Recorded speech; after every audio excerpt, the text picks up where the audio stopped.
Hey guys, I'm live. I made it. I actually made it. It was a bit touch and go for a second. I'm totally not used to this. So you will notice a very different backdrop today. Because I am on Rafe Paul's computer. He's very kindly lent me use of his equipment as he fixes my PC. Anyone who's been on my Twitter today would have seen that I had some major PC fail issues. We had to reinstall Windows, but there were issues with the activation, so we're going to reinstall Windows 7 and upgrade from there. And that didn't work because then it turned out my disk driver failed. So yeah, bit of a nightmare today on that front. But I'm here, I made it. Does mean no Fright Night. There is no like horror gaming tonight, so if you're tuning in for that, I am super sorry. But it's like not happening tonight. Just because of the computer issues. Rafe Paul's rig is slightly lower than mine. Just slightly. I'm gonna turn the music down a little bit more. Too much. Alright, so yeah, it's slightly lower than mine, so I don't wanna. It's never been tested streaming. So I didn't want to like stress it out by playing like a super high-end horror game on it and then stream and then it just be like, no. What do you think you're doing to me? So you've got my beautiful face to enjoy. Sorry. But yeah. Later tonight at 9, I'm going to be doing a live unboxing of the new Loot anime box. So if you don't want spoilers, don't tune in. Shouldn't be saying that. Should be encouraging you to watch me. But I don't want to spoil the box for you guys. So yeah, I will let you know like just before it happens. So if you don't want the spoilers because you're waiting for it, like you can scooch on to something else. Yeah. It's hectic. It's super hectic. I realise I'm very burnt out in the lighting department.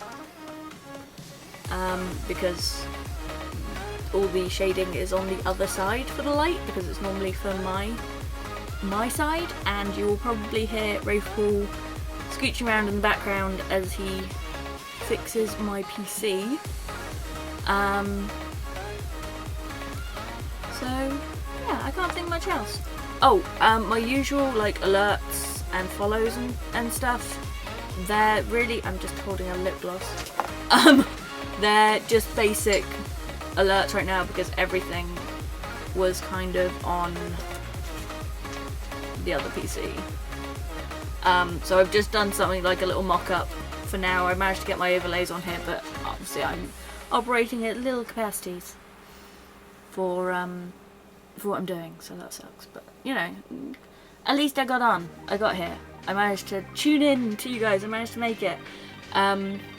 Which, you know, 2 o'clock this afternoon. I really wasn't sure if I was gonna get here and be able to get on. So yeah.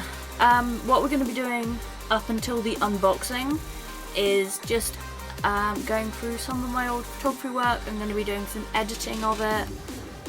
So something a little different. I know most of you normally tune into the game side of things. So yeah, let's get on with that. If the music is too loud, guys, just let me know. I can turn that down or turn it up. Either way. So yeah, here we go. My lovely bird. So this is an image I took a few years ago. I took it on, it was a large format camera, so it was a 7x5 film, so it was actually a like bellows kind of camera, which is very, very cool. I've got a bit of a soft spot for it. And it was taken in an old abandoned lumber mill, like an old sawmill. So all I'm going to do first up is just I'm going to be duplicating that image because I want to clean it up. Because it's film and I've had to manually like process it and then dry it, you do get kind of this. I'll zoom in quickly so you can see it. All this kind of debris on it, which is just kind of any imperfections on the film, because where I'm actually using sheet film, it's a lot trickier to kind of load into the camera, so it has a lot more potential to get damaged, which sucks, but it's what you pay for beautiful images. And like things like this is where tiny fibers have gotten on the film when it's drying, so we just want to clean that up because it will make a huge difference. So I've got a couple of areas I need to do that. I'm going to start on the biggest and just zoom right in, and you're going to want the clone tool for this, because using the blur tool it will work, but anyone who gets right up close to that image, they're going to notice those blur lines just purely because of the grain in the image. Trust me, I've made that mistake before. It's not pretty. So you just want to take it very close and just clean it up, and you always want to be moving this. You never want to be kind of just, for example, you never want to be just like boom, because you see it straight away. So you've always got to be just like taking new areas. That's still a bit too. I'm going to need a slightly smaller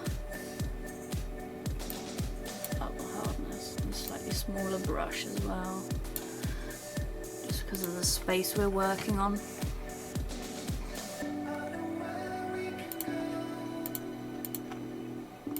So unfortunately this is kind of the tedious part of the job in photography, is the cleaning out of the image. I know some people who like super love it.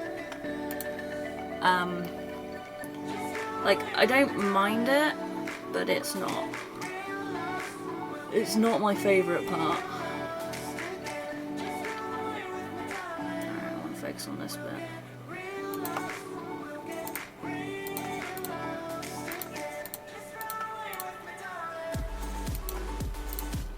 And yeah, you just always want to get some like variation in that backdrop. And it's just a scrolling in like out game at this moment, guys. It's fun. Oh yeah, for example, this up here, my tutor would kill me for this. This is watermarks where I didn't dry the film properly when I processed it. But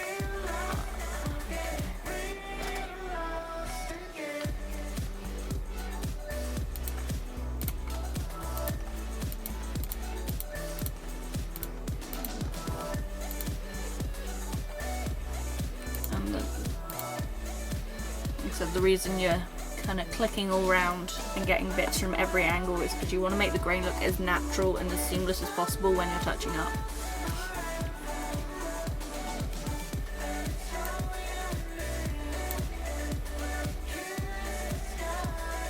And yes, I'm also aware that I'm working in CS3.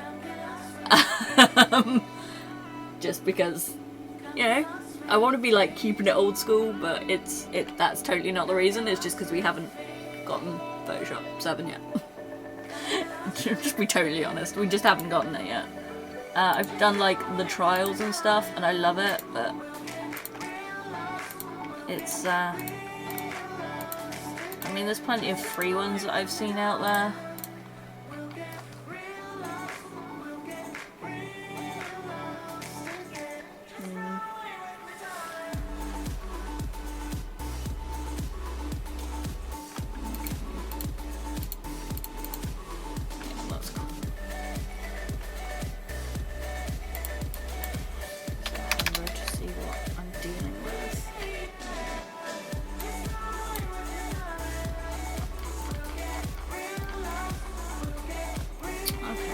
A little bit to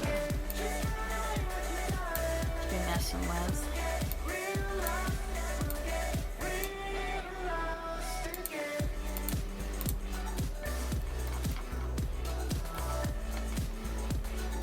There is a lot of scrolling backwards and forwards of this. So if you suffer with motion sickness, not fun. Alright, I'm going to tackle this. This is going to be my biggest challenge on this, just because it's such a big kind of issue in the film.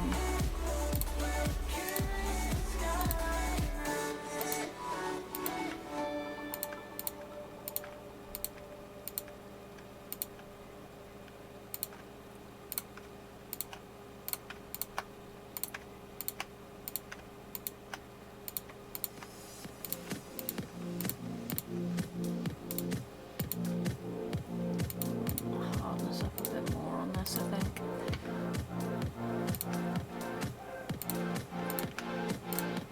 Yeah, hardness was definitely too kind of soft on that. So I'm gonna go back a bit and just redo that with a higher hardness, because you don't want super soft lines on grain.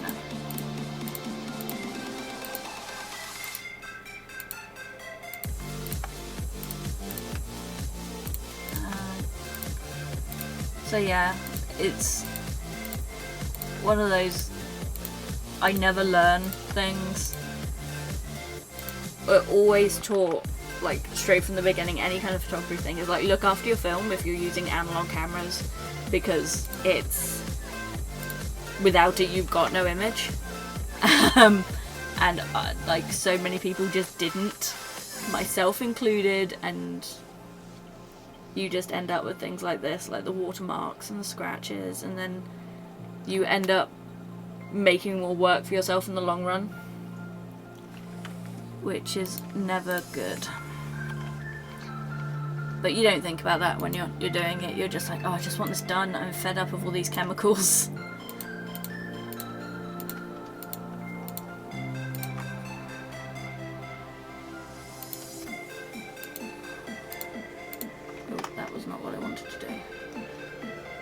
Yeah, the other reason why you're constantly moving it around for where you're taking your clone from is then you can avoid kind of big dark patches if you don't want to. This is a really hard one. Yeah, if you don't want to kind of incorporate them in your image. For example, this big dark patch, I can move it there, but it looks, it's not so bad when you're zoomed out, but if you're blowing this up to a large print, you are going to notice it. And you just want to avoid that. And you can also start getting a bit almost overcritical with how you edit. You end up seeing kind of flaws and imperfections that perhaps are acceptable. They're just natural to the backgrounds and things like that, and you end up wanting to take those out if you get a bit kind of carried away with this process. So you've constantly got to be zooming in and out to make sure you're not taking away something that really you should be keeping in there for the aesthetic.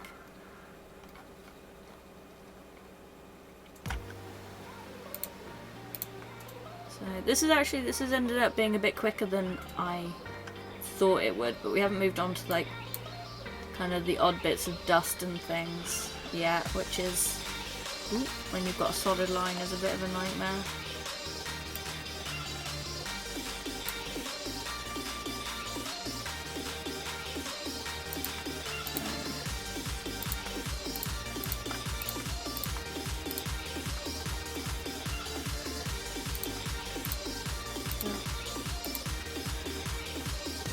Okay, what am I doing? This bit. That's going to be complicated. So I've managed to, yeah, I think that's looking good so far. It's getting there.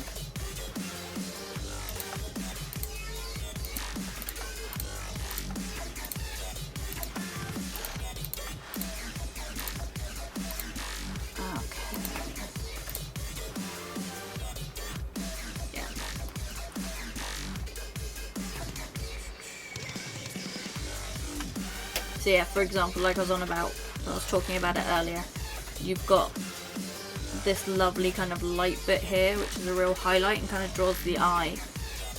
Not so much that it distracts away from the image, but you could end up kind of darkening that too much or putting darker spots in if you're not paying attention to where you're taking your clone area from. This watermark's bugging me. With watermarks, unless they're really like shockingly obvious that it's a big spot of water, you can normally get away with not cloning out the entire thing, which will save you some time and it will still look kind of natural. See, it's gone a bit too dark there, so I want to clone in a couple of lighter patches, but I want the brush to be a bit softer on that, a little bit bigger. Oop.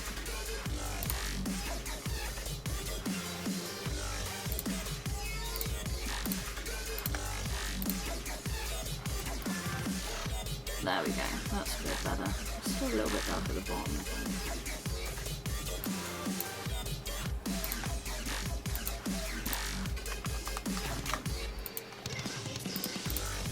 I would normally be doing this on a tablet.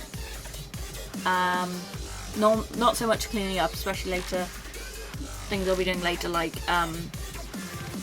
adding areas of contrast, adding shadows, adding highlights. But because I'm on someone else's PC tonight, like I haven't got any of that stuff set up, so it's all the old mouse and keyboard stuff, which I think it takes a little bit more time, and is the reason you keep getting clicked at, because the mic picks up on it, but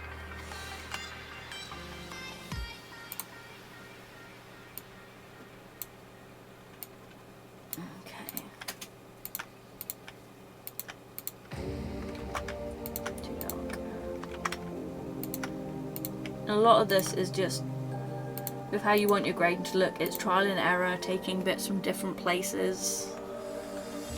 You get to kind of know the areas that are going to kind of produce the best outcome for continuing grain on any kind of image like this. So, I mean, this was... God, I shot this, oh, how many years ago? Must have been 5 years ago. And like I said earlier in the stream, it is from an actual film analog camera, piece of 7x5 film, so large format film. And yeah, it's just been kind of scanned in. That's where a lot of kind of the dust and things have come in. It was already on the scanner bed, and it just picks it up. But unfortunately, in things like this, the slightest imperfection is so noticeable.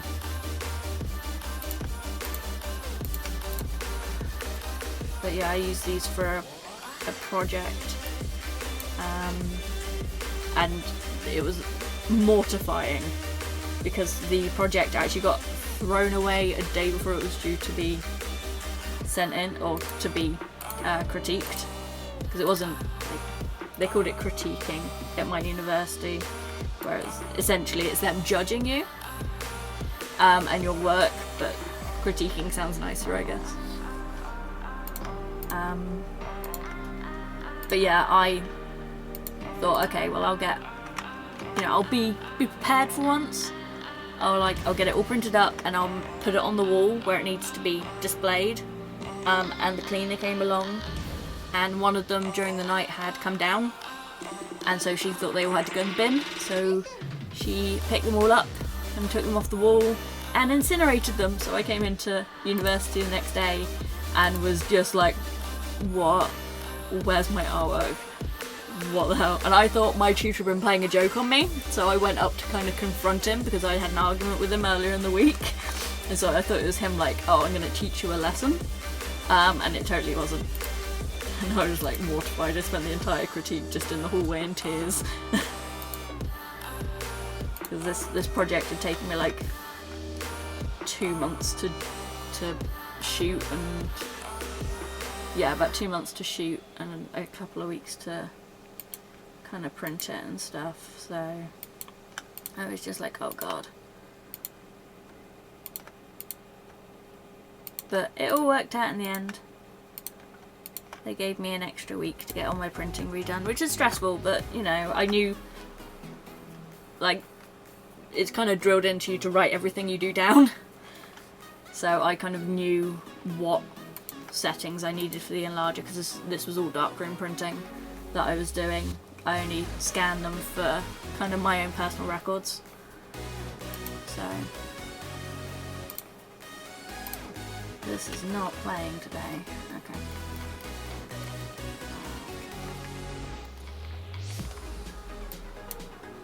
I don't want to get it too dark. Okay, I'm gonna up the diameter a little bit. Softness, just because I've got so much to try and edit in. Stuff like this, sometimes it's easier just to take like that little step back instead of being so close in and just seeing if maybe that's helping you work out where you want your grain to be. That's too soft.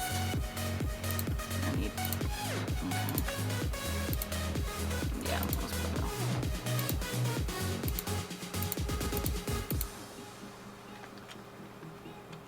Okay. But yeah, marks like this are just a nightmare. Because you're just never sure. It's such a big area to fill, it's not like easy spotting.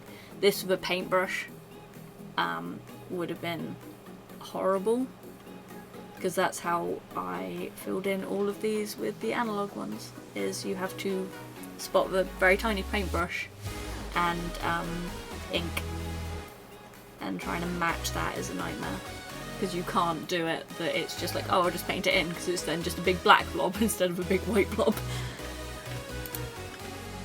So it takes some practice, but I hated it.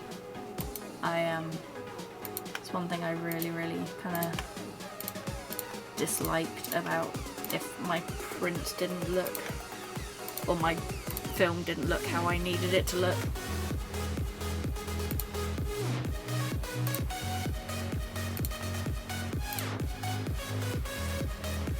Okay, so that's that bit. Okay, so we're actually getting through this way quicker than I thought. That's good.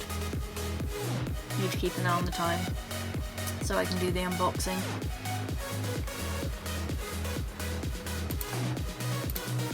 Oop, nope. Remember to change your brush. There.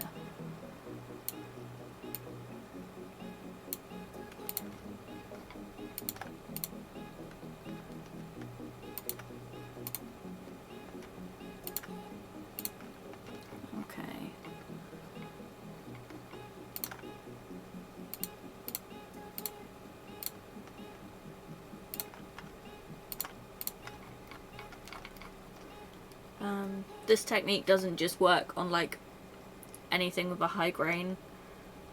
The moving about you want to be doing for things like, well, for most photos, to be honest, that you're digitally doing, it's really good for skin tone, because skin tone is very, I don't want to say uneven naturally, but it's not one solid colour, our skin, so by picking and choosing areas you're able to get a much cleaner blend on skin.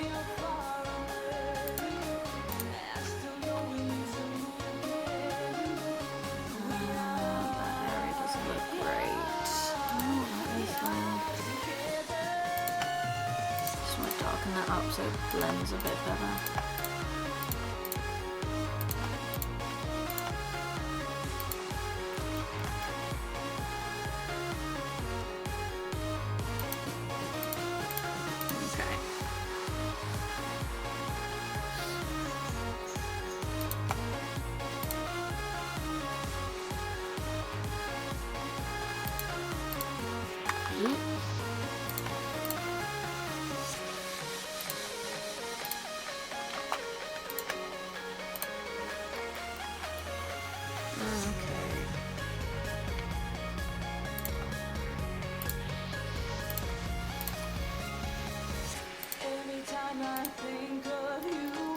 The really sad thing is that these birds aren't there anymore.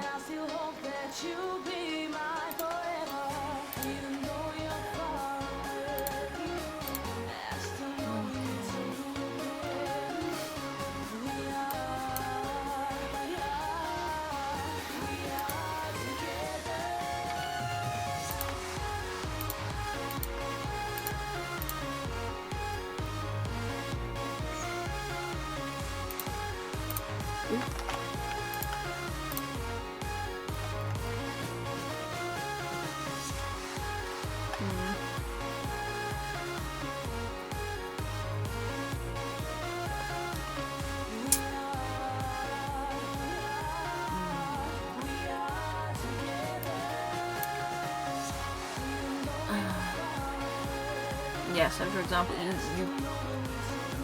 general rule of thumb, I do honestly, I'm one of those people that leaves the harder things till later when editing my images, just because if you start off editing the easier stuff, I find that I get into the flow a lot better.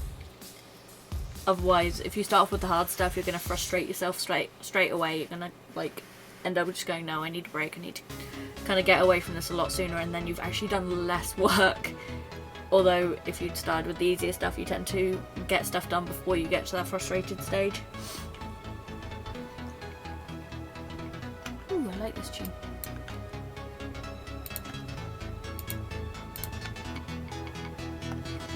For anyone wondering what I'm listening to, as I haven't got any of my commands up yet, it's all from No Copyright Sounds on YouTube. So you can go check them out. They've got a whole range of really awesome kind of dance music on there, so.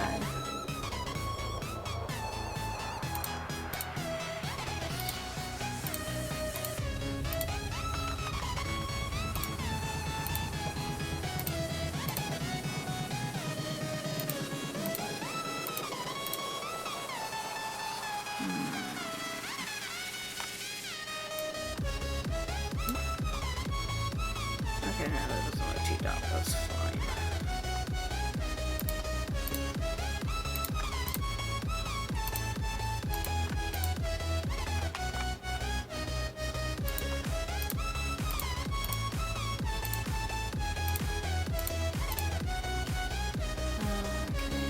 A slightly harder brush, just to... You can see where it's a little bit softer, and I am talking like a fraction softer than the rest of the area, so to combat that you can just kind of move a bigger pixelated area, or a bigger grain area in this case, up, and it just fills that gap and makes it look a little bit more natural.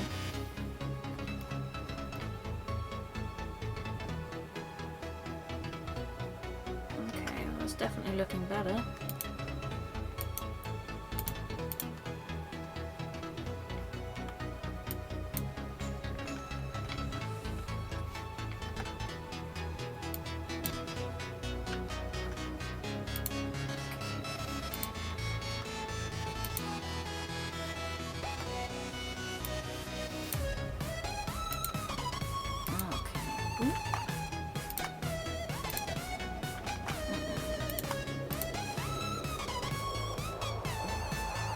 And I mean, if you're editing images, guys, don't be afraid to make mistakes. If you suddenly realise that you've sampled a bit of skin tone or something like that that's way darker than you thought it was, you've got the back button. The back button is your friend.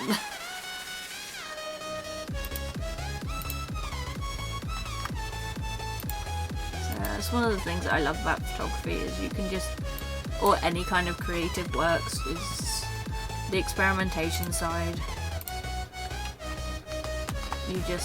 There's so much freedom when you work with a creative media.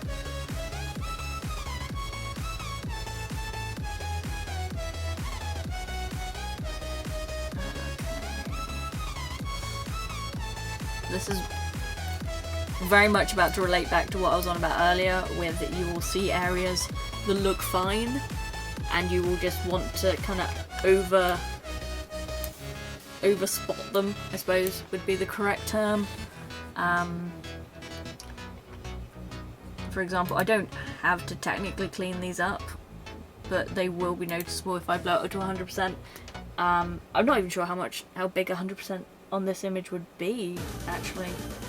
I haven't checked. The scan is just... I just scanned at the highest resolution I could. Because when you're working on larges, you can do massive prints. I think I did a print of one of these birds that I'm doing now, and it was something like 8 foot by 10 foot, something like that.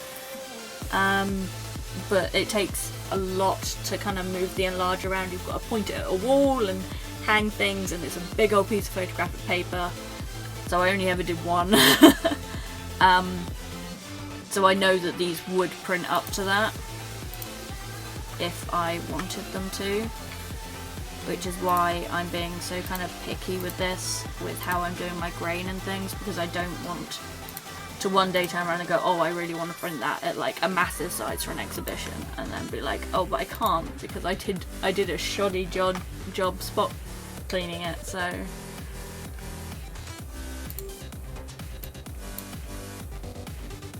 it's not what you want. But I mean, if I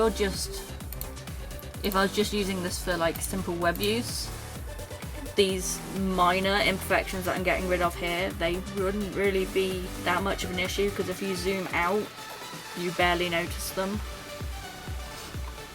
It's just I'm a perfectionist.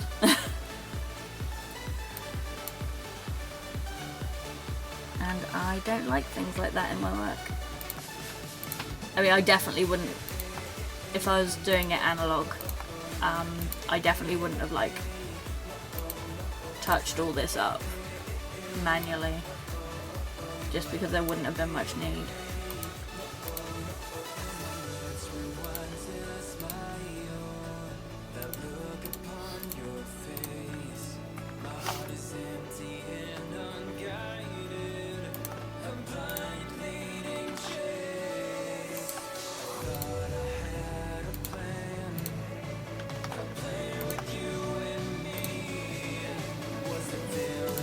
I mean, with these smaller ones, you can be a bit more zoomed out to do them. So yeah, you don't have to be zoomed right in like you are with the like with the scratches here or anything, because there's just no need.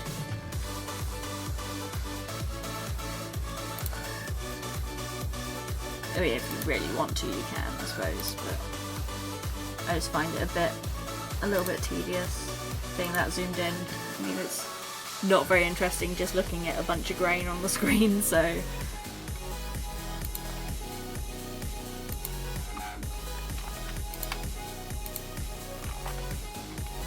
course, when it's doing stuff like this, you want to be zoomed in a bit more just so you can even it up.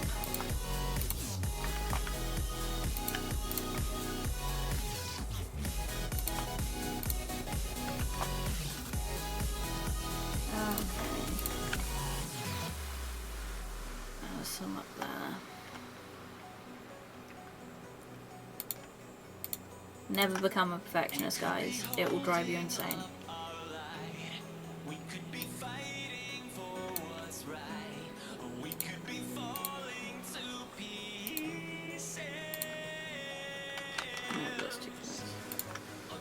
Again, it's something you'll get used to. You'll notice if two parts of the image look really similar when you're cloning. It's just, or when something looks out of place, you will just naturally start to notice it after a little while. I mean, when I first started doing digital touch-up, I was just like, I don't see any difference. And I used to be one of these people that just be like, blur tool, and it's just, the idea of doing that now is shocking. I mean, I still use it for some things, but not a lot, and it's really minor fixes that I use blur tool for, because just the clone tool is so much more reliable.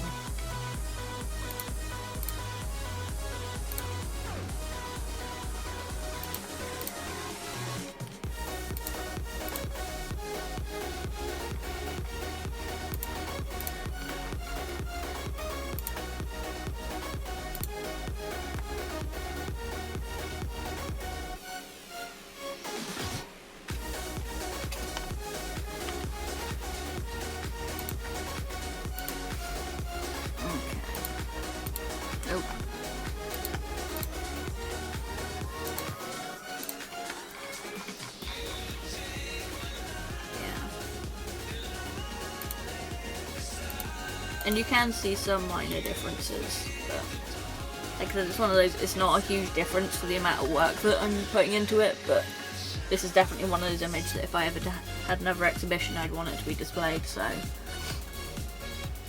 I just want to take that, give the image that extra little bit of TLC.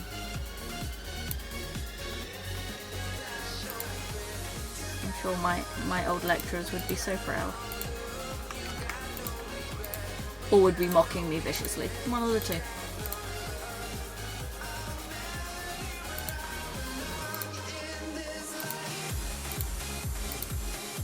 Okay. So yeah, the story with these birds. I found them. Where I used to live in Sheffield, there's a lot of kind of abandoned buildings and things that are just open,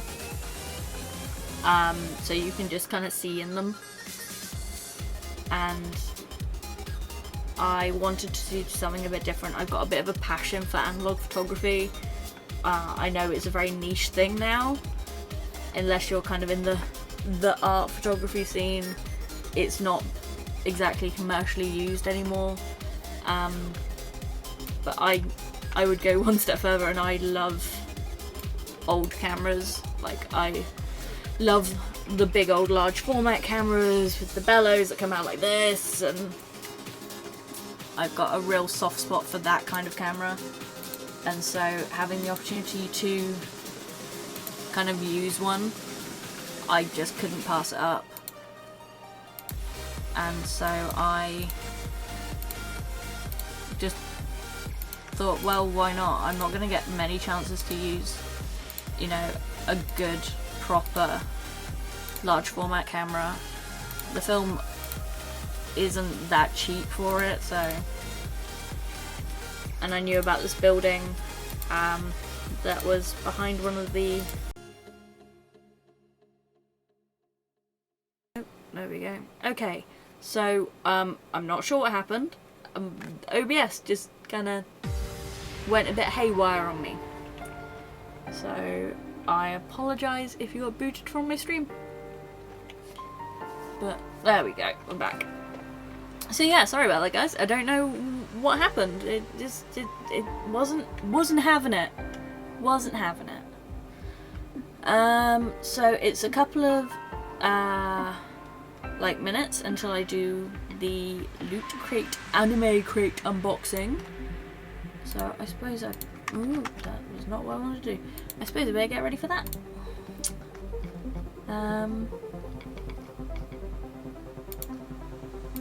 So yeah. This brush is way too big. I'm being lazy, that's all it is. I'm just like, yeah, no, that brush will be fine because I don't want to change it.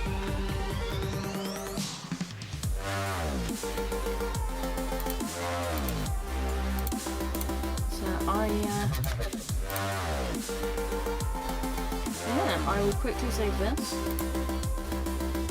Alright. And yeah, I am gonna lower the volume of the music a little bit more.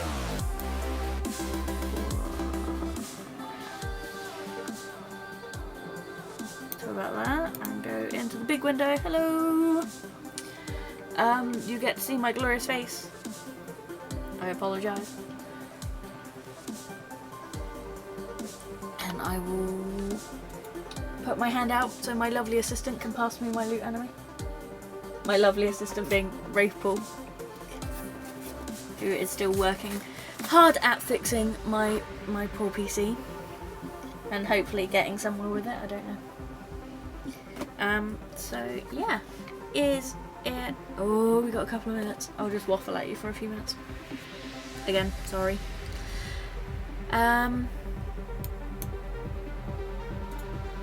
Right, okay. Actually, no.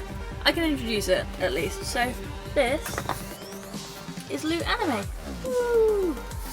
So, anyone who doesn't know Loot Crate, it is... Actually, while I'm doing this, I'm going to quickly swap it over saying that I'm on an in real life stream, so I'm just gonna quickly do that.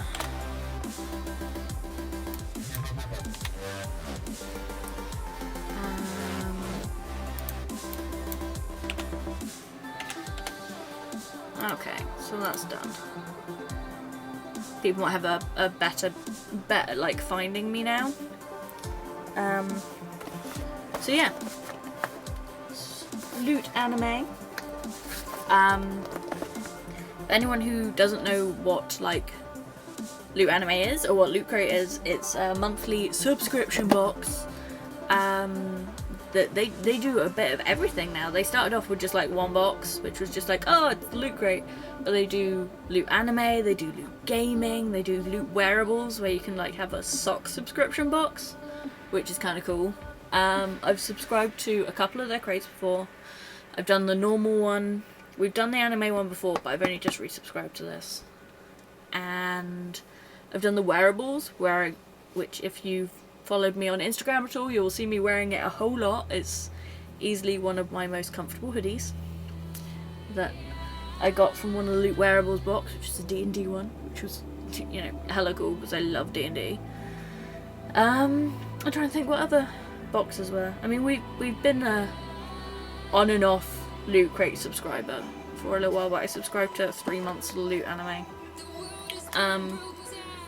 Anime is one of those things, like, I love it, but I'm not super duper knowledgeable in it. And I know there's franchises in this particular box that I don't know anything about. So that will be interesting. What else can I say about it? Oh, they do bi-monthly boxes as well, and even quarterly boxes now, actually thinking about it. So this one's a monthly. You've got things like your Halo box and your Firefly box, which are every 2 months you get charged, and I think they're about £40. And the Firefly one is awesome. Rachel gets the Firefly one, and it's really good. This month's was a little bit, but normally they're kind of really top notch. You get like a figure in each one. I think you get a figure in every one, with the Halo one as well. So yeah. Oh, and the quarterly one is, there's a Sanrio one that's kind of always themed around Sanrio kind of characters and friends, normally Hello Kitty, because that's like the biggest Sanrio character out there. Which I've been tempted for, but again it's about £40, so it's kind of on the pricey side. And I can order a lot of cute Sanrio stuff for Japan for a lot less, so but yeah, I think it's 9 o'clock now. Yeah, it's gone 9. Gone 9. I can open this bad boy. Before I do, though, I will just say, like, prices range. I think for the anime box, it's on average about £28 a month. The socks and Loot Wearables kind of start from about £10 a month going up. And then your bigger boxes are 40, and your DX boxes, which have more like premium goodies like gym bags and hoodies and stuff in, are about £60 a month. But yeah, they've always been pretty good. So this box is a little bit skinnier than I thought, but it's really heavy. But yeah, it's like skinny. So it feels like there's a book in there. If I'm honest, it feels like I've got a graphic novel, or a manga, I suppose, rather than a graphic novel. So let's see what the first thing is. Alright, let's get the t-shirt out, because the t-shirt's the first thing that I got. So the t-shirt is a Loot Crate exclusive t-shirt, because it says it on a little sticker on the front, and it looks like a Ghost in the Shell t-shirt. The Ghost in the Shell was one of the franchises that they mentioned, so I'll move that way. Oh, that's cool. Get that out of the way. Nope, it's not going out of the way. So I'll put it there so you guys can actually see it. There we go. So yeah, this is from Ghost in the Shell Rise. It's a really nice t-shirt. I don't have a lot of like dark red t-shirts, and the quality feels really nice. So yeah, it's a medium woman's t-shirt I got, so it's a little more fitted. But yeah, I really like that. That would definitely get worn. So let's pop that to one side. Oh, there's like a little box. Oh, okay, so this is a Psycho Pass flash drive. You can't really see it because the camera doesn't like focusing. But yeah, it's a Psycho Pass flash drive, 2 GB USB flash drive. I haven't watched Psycho Pass. It's on like my list of things I want to watch, but I haven't gotten there yet, if I'm honest. So let's get into this, maybe. Probably not. Here we are. Oh, cool. If I had seen Psycho Pass, I'd probably know more specifically about whose weapon this is, but I don't really care. That is cute as hell. Hey, Lemon. I'm just gonna call you Lemon because my stupid thing's too small for me to read and I really need glasses. But how you doing? I'm glad you've come to join me. Oh, I don't want to do this. I'm gonna break it. I'm totally gonna break this. Oh, okay. Wait, which way does it... Oh my god, how's it open? Oh, does that Oh my god. This is... Ah! Oh! Okay. That's a bit fancy.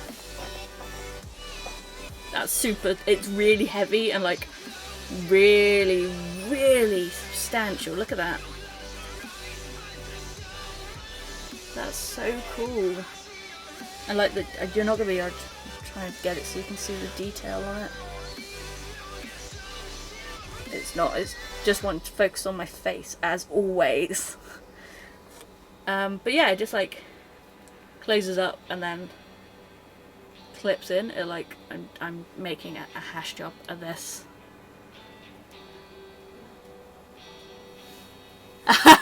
No, I was joking about that before stream with Wraithpool, actually, my mod.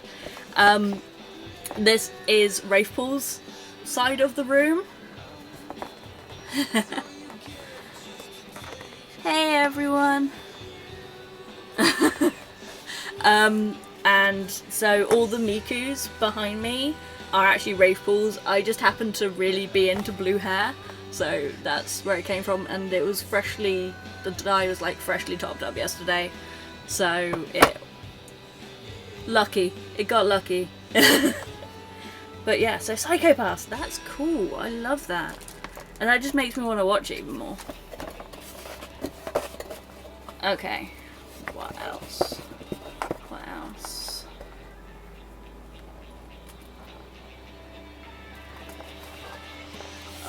Okay, I was right, there is a manga in this. Yes. Oh, okay. So we've got a Clockwork Planet manga. The light's really messing with the shine on the front cover.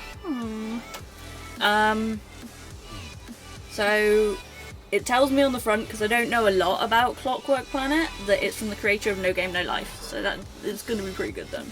I think Clockwork Planet's just gone on Crunchyroll as well. Like, I think it's part of their new selection. The artwork in it's really pretty. I'm going to try and show you a bit without any kind of text in it. So, but yeah, the artwork is like super, super pretty. I'm really going to enjoy this. Okay. So, the little blurb on the back, I'm going to read that out to you. Naoto is a brilliant amateur mechanic who spends his day tinkering with gears and inventions, and his world is a playground, a massive, intricate machine. But his quiet life is disrupted when a box containing an automaton in the shape of a girl crashes into his home. Classic anime. Could it be an omen of the breakdown of Naruto's delicate Clockwork Planet, and is this his chance to become a hero? Definitely sounds interesting. It's not something... I mean, I really like the artwork and the look of it, so it's not something I would have picked up, I think, without hearing a bit more about it, but yeah, I'm gonna enjoy reading that. Next up, you get a little, so you always get like a little phone charm thing. Again, I'm gonna try and put this in front of my face so you might have a chance of seeing it because it hates me. So yeah, it's a little phone charm, and I'm not sure who it is. It might be their mascot. I'm not sure. It's super cute though. I think the theme of this box is future tech, so it's living up to that so far. I mean, that's so cute though. Oh, okay. This is probably what weighed all that weight. Which is a mouse mat, and this is a heavy mouse mat as well. So you've got a mouse mat of, I'm gonna butcher this, Kaiseneva, I think it's pronounced. Ooh, that way. Backwards camera. Again, it's super cute. I don't know. I'll give it a go. I don't know how much I'd use the mouse mat, just because we've got Razer control mouse mats, and they're brilliant for gaming, photo editing, everything like that. But it's cute. I mean, if you don't have one, that's certainly like worth looking into. I mean, what's everyone thinking of the box so far? I'm really enjoying it. Oh, and that was the last thing, because the bit that's left is the information thing. Now, on the Loot animes, the information sheets always come in form of a big, massive, huge poster. So I don't know how well you're going to be able to see this because it's only a tiny camera, but it's their little mascot and a giant mech. And then the other side is just information on everything you've got in the box. So I'll quickly fold this so I can read it. Yeah, Ghost in the Shell t-shirt. I was right, this is their little mascot. The little mascot is Yume. And it tells me that this particular bit of art was by Verena Nuzes? Nuzes? I don't know. I'm really terrible at pronouncing names, guys. Yeah, so the mouse pad, the manga, and the cool little Psychopath gun, which was adorable. Yeah, like I say, it's been a while since we got the anime crate. The last one we got was actually the music one, so that was months and months ago. And that one was also awesome because we got a huge like Miku towel. Paul was over the moon with that because, as you can see, he's a big Miku fan. So yeah. Oh, and the inside of the box, as always, is cool. It's got a real hacker feel to it. It's making my face super yellow, which isn't flattering whatsoever. There we go. I'm back to my normal burnt out pale tones. So yeah, like I said, this box is £28, give or take on the exchange rate. And we got the t-shirt and 4 items if you include their cool little keychain thing, which is adorable. I'm gonna get that out of the pack. It's so cute.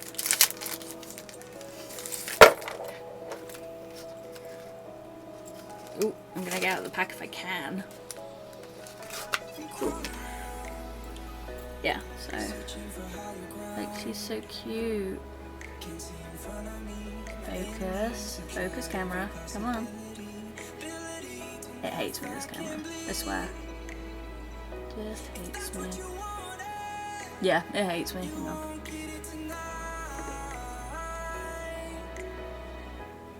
No, you're not allowed to see it big and in focus, apparently.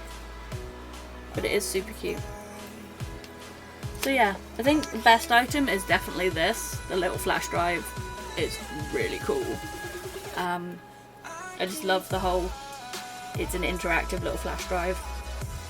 It's probably not that practical for actually putting in a PC, just because it's kind of an awkward placement, but yeah. So yeah, that was cool.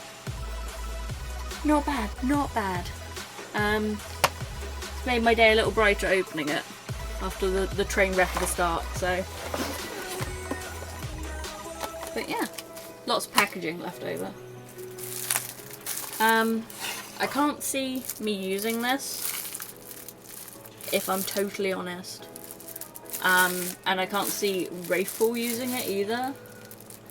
So I will probably keep this aside, and I know I'm planning on doing some giveaways later in the year, so it might be kept aside for that. I might look at doing like an anime giveaway. So keep your eyes peeled for that.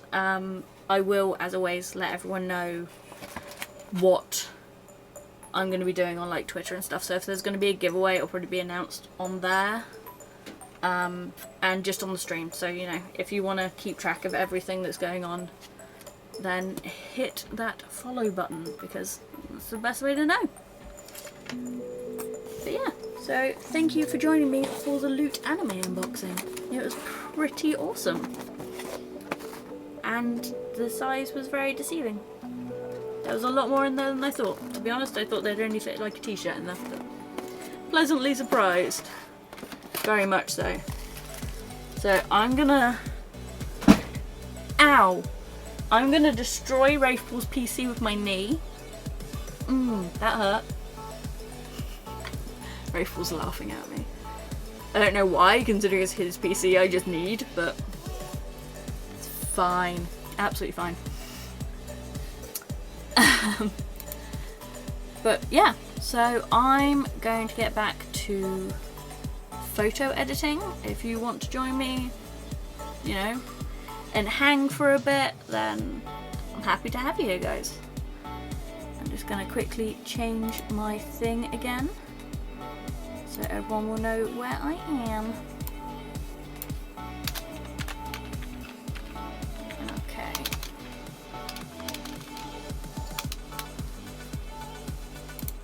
Let's get back in the creative section. Yeah.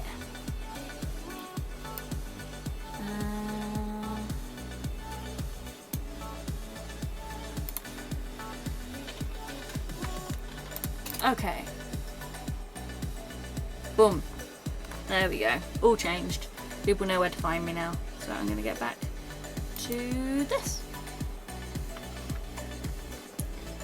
So yeah, as I said like earlier in the stream, for anyone who didn't catch it, tonight is meant to be Fright Night, so it's meant to be gaming, but my PC just totally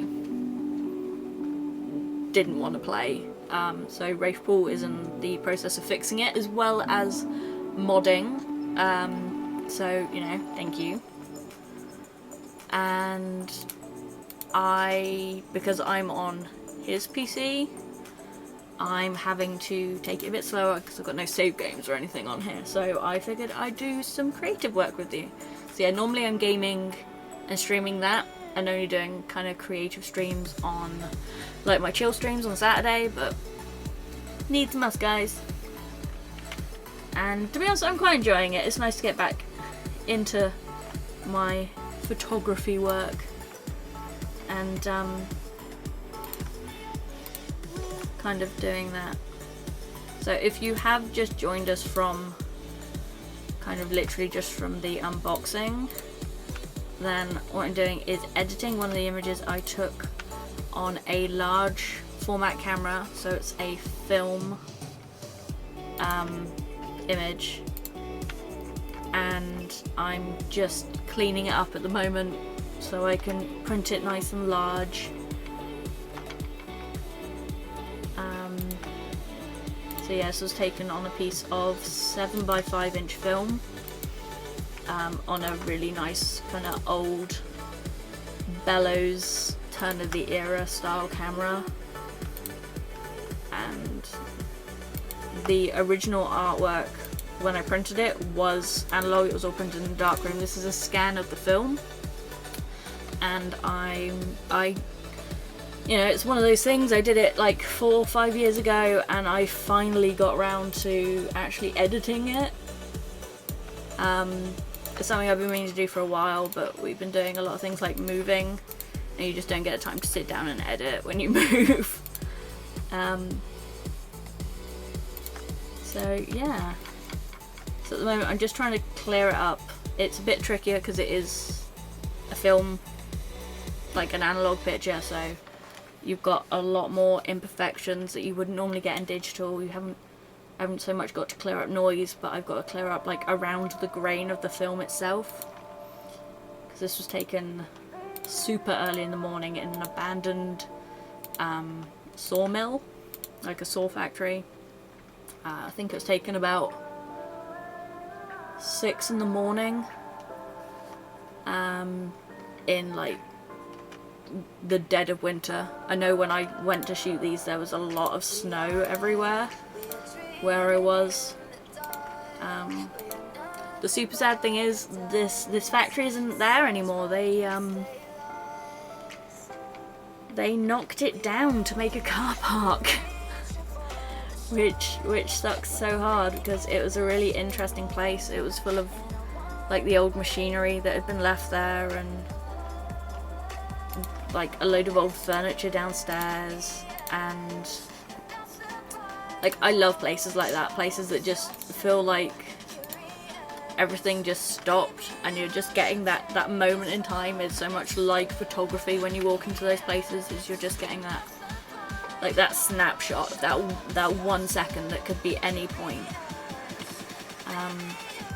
And so I was super upset when they tore this place down, because I'd done quite a few projects in here for my degree and stuff. Because I found out they were knocking it down. I was able to go in and collect these birds, because there were 13 birds in total that I photographed in here, and I was able to take them into the studio at the university and photograph them on the new digital Hasselblad camera, which was super exciting, because it's a kind of the piece of kit that I'd never be able to afford myself. Something like £21,000 worth of camera equipment, so being able to photograph these birds on that was great. Actually, I think I've got a picture I should do, show you some like my other work. Yeah, so this is one of those birds shot on the Hasselblad. And as you can see, it wasn't just like, oh, they're dead birds. They have like totally mummified. So you've got a little bit of bone, but the rest was just mummified skin and the quills of the feathers. And it was just kind of a really interesting concept, being able to work with that kind of medium. There we go. So yeah, I ended up taking these birds. Unfortunately, slight incident with the birds and taking them, in the fact that I hadn't accounted for anyone being in the building, because no one had been in the building any other time that I'd gone, and it turns out a homeless man had moved in the couple of weeks that I hadn't been kind of there to shoot, and he had taken up residence, and he was not too pleased with me suddenly turning up, and it got a little bit hairy for a second. I don't think he was all there, bless him, and yeah, but I got the birds and it all worked out okay, and you know, I was able to immortalise them in my own way and give them a good send-off, something that they probably wouldn't have ever anticipated, to be immortalised in someone's art.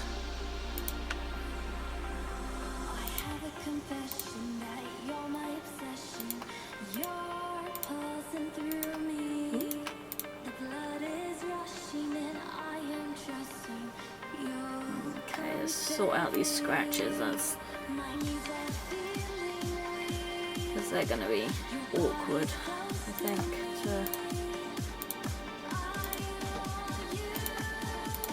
Again, I can't like stress enough, always keep your mouse kind of moving and taking from different areas for your samples. I need a smaller brush for this just because it's such a finicky little area.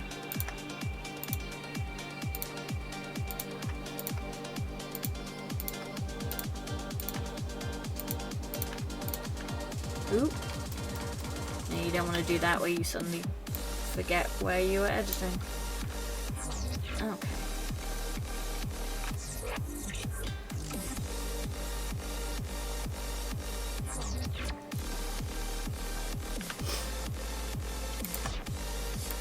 But yeah, so I mean, I kept. God, this is gonna sound terrible and a little bit gross.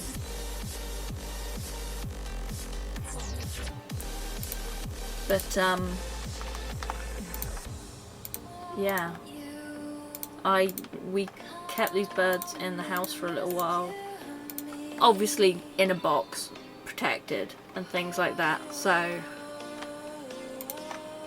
but it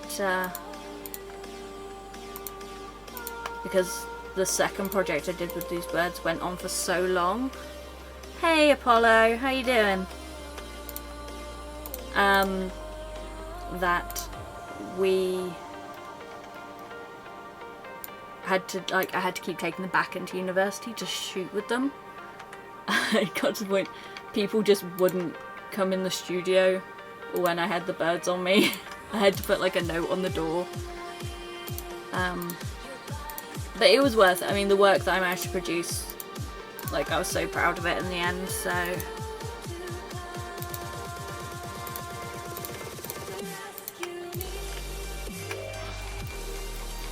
So yeah, for anyone who's curious, this is the image we're working on today.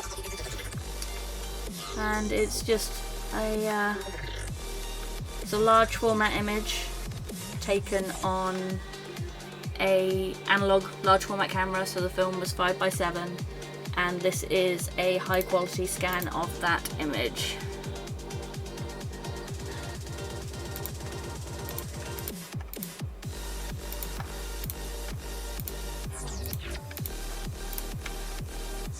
So again, like I said, you've just got to keep kind of checking back, going backwards and forwards. I'll show you kind of what I'm going through, the basic process of cleaning up the. Oh, been booted again. Thank you. Yeah. Start recording, start streaming. Okay, I'm gonna start streaming again. Hopefully.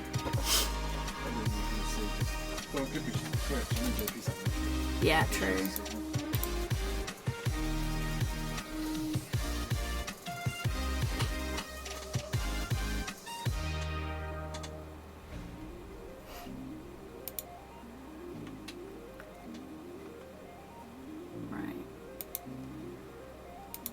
Right, okay, so hopefully, got me waffling on because I forgot I pressed start stream. Hopefully, you guys all have me back because I keep getting booted from the stream, which super sucks. So yeah, but as I was saying, this is the image that I'm working on today, and we're just doing a cleanup of it. So we're just taking out all like the dust marks, the watermarks, any imperfections that were kind of on the film from drying and processing. So at the moment, we've kind of taken off all this. We're still working on kind of the hairs down here that have gotten on there, but we're getting there slowly. So. I'm going to move that down there a second. There we go.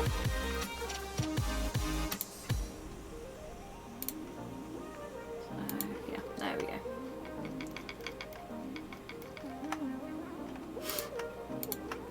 And all I'm doing to get rid of these marks, I'm just using the clone tool and just selecting areas all around the mark and just slowly but surely getting rid of them.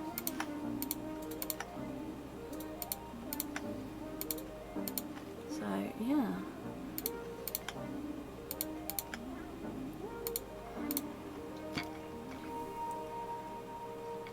And sometimes, because it is kind of film, it's analog, kind of working out what's meant to be there and what's not with grain, it's one of those that, like, you'll suddenly see something and you'll just be like, oh damn, I need to get rid of that, and then realise it's part of the image and it's a nightmare. But yeah, we're getting there slowly. You've always got to just keep checking back and kind of see where you're going with your image.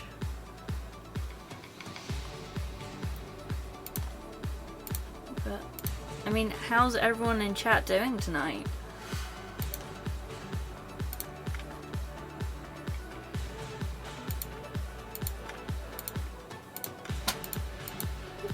Oh, I don't want that. I want it taken from there. Oh, it's still too dark. There we go. That's better.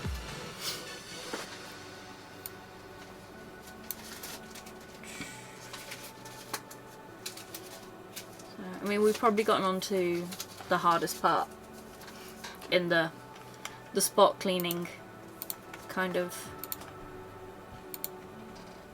area, just because hairs are such long areas to do.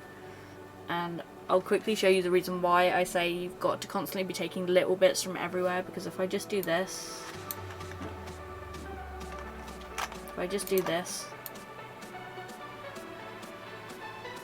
you just end up, it looks okay, but you can see there's like that slightly darker line, which is fine if you're just printing small images, but if you're blowing this up to like the full size, which is several foot by several foot for this image, you will just end up being able to see it and it will look so ugly.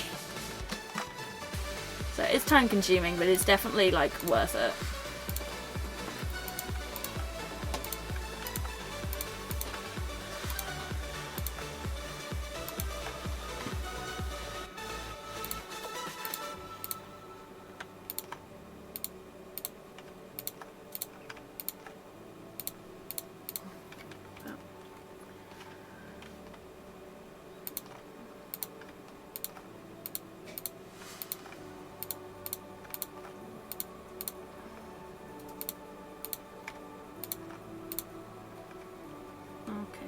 So that's left a little bit there, but I can fix that in a second. So, but yeah, I mean, once I've finished with the spot cleaning of this, then I can go on and start looking at adding some more definition into the actual bird itself and the area around it, altering your contrasts.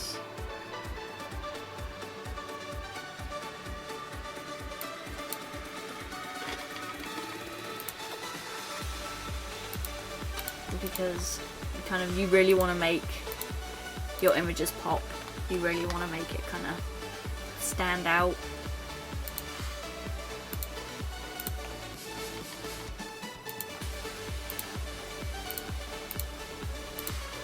Just so everyone knows though, everyone in chat, anyone who is trolling in chat, because I want this to be a super positive, super welcoming community, our mods will ban you.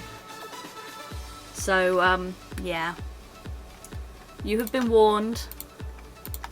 Anyone that I kind of deem to be trolling, it's the one-off time that I'm going to kind of chat to you and just tell you, you know, knock it on the head, because it won't be tolerated here. It's not the kind of behaviour that we like.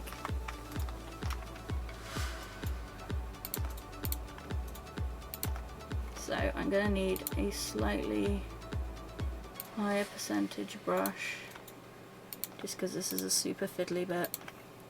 And you don't want it kind of too soft.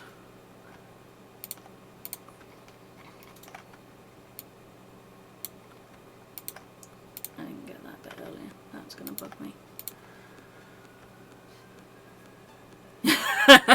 Don't worry, I will get Wraith Pool straight on it, Apollo.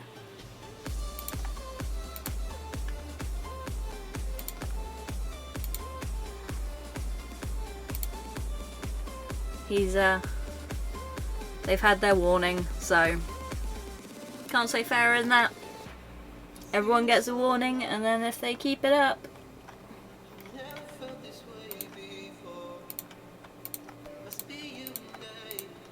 That's too dark. Okay.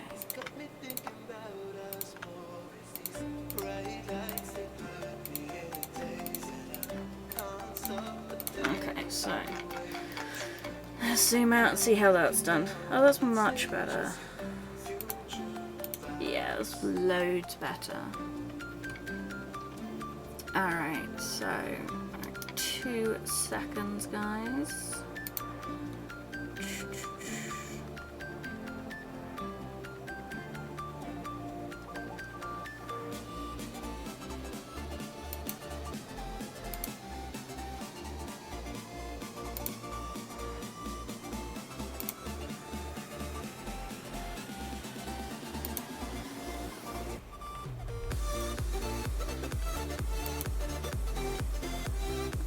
Sorry, I was just fixing something real quick. Thank you, Wraith Pool.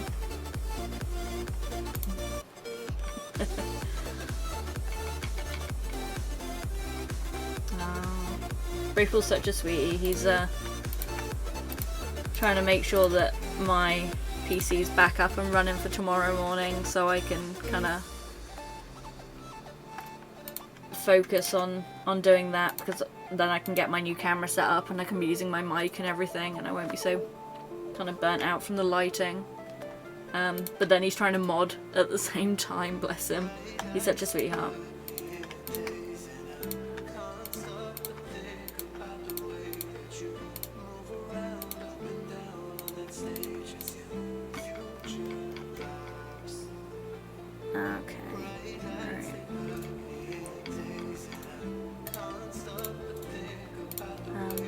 But I mean, anyone who...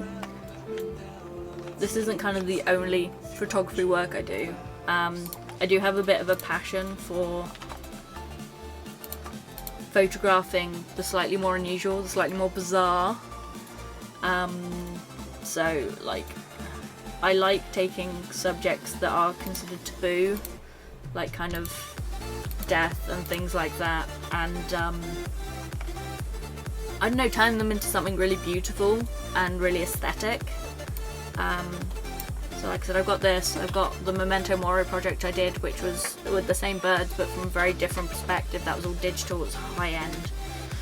And then kind of I got things like my urbexing kind of pictures. This is a bit squashed just to try and show you guys, but so we've got kind of my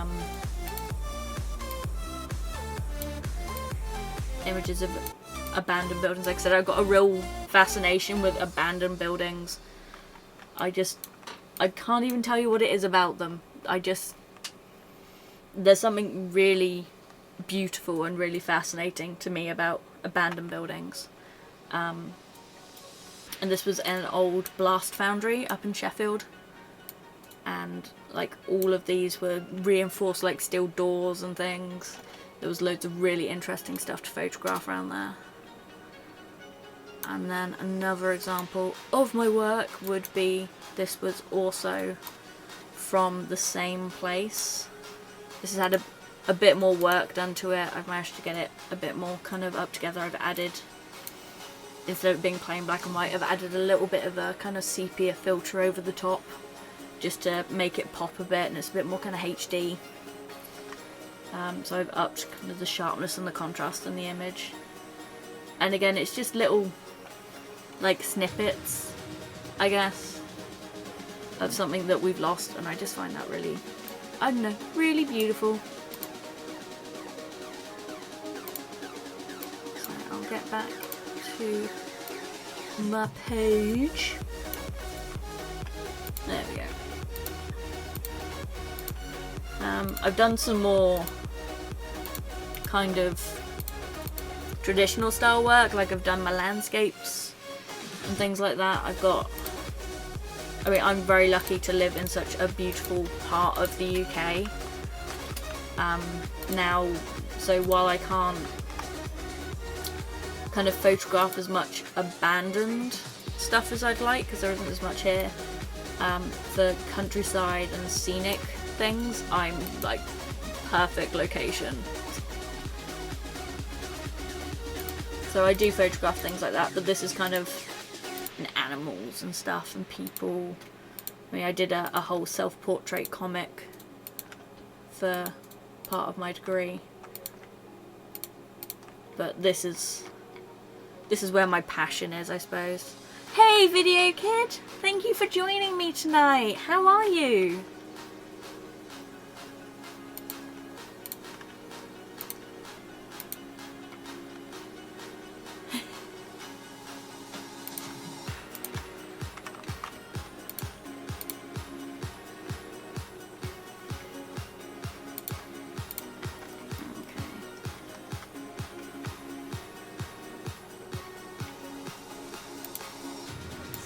Sorry I didn't manage to catch like the end of your stream earlier.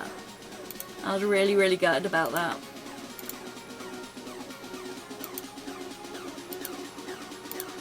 For anyone in chat who doesn't know, Video Kid is a fellow streamer, and she does these gorgeous, gorgeous art pieces.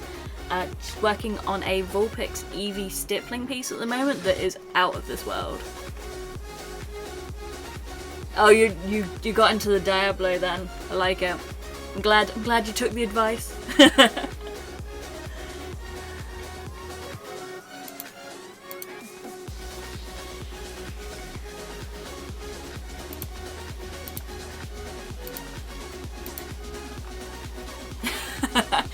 I'm merely speaking the truth. But yeah, I thoroughly recommend going over and checking out her channel. I don't know, because I haven't got everything set up like normal because I'm on Wraithpool's PC at the moment. So I've kind of had to improvise. So I think you can post links at the moment, Video Kid, so if you wanted to post a link to your Twitch, go for it. Like, I thoroughly endorse that. Go for it.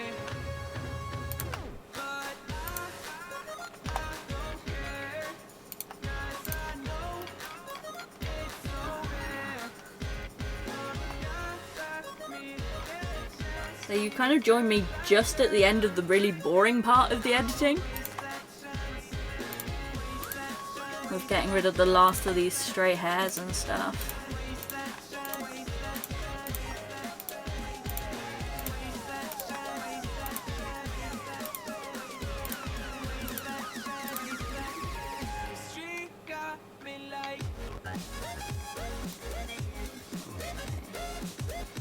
Oh, I'm so close. Oh, I've got some little bits over here to do as well. I hadn't spotted those earlier. That's what I was talking about earlier, like with photography, the more you edit, the more you spot to continue editing, and it's a real kind of fine art in itself to kind of know when to stop, when it's stopped becoming kind of correcting it. So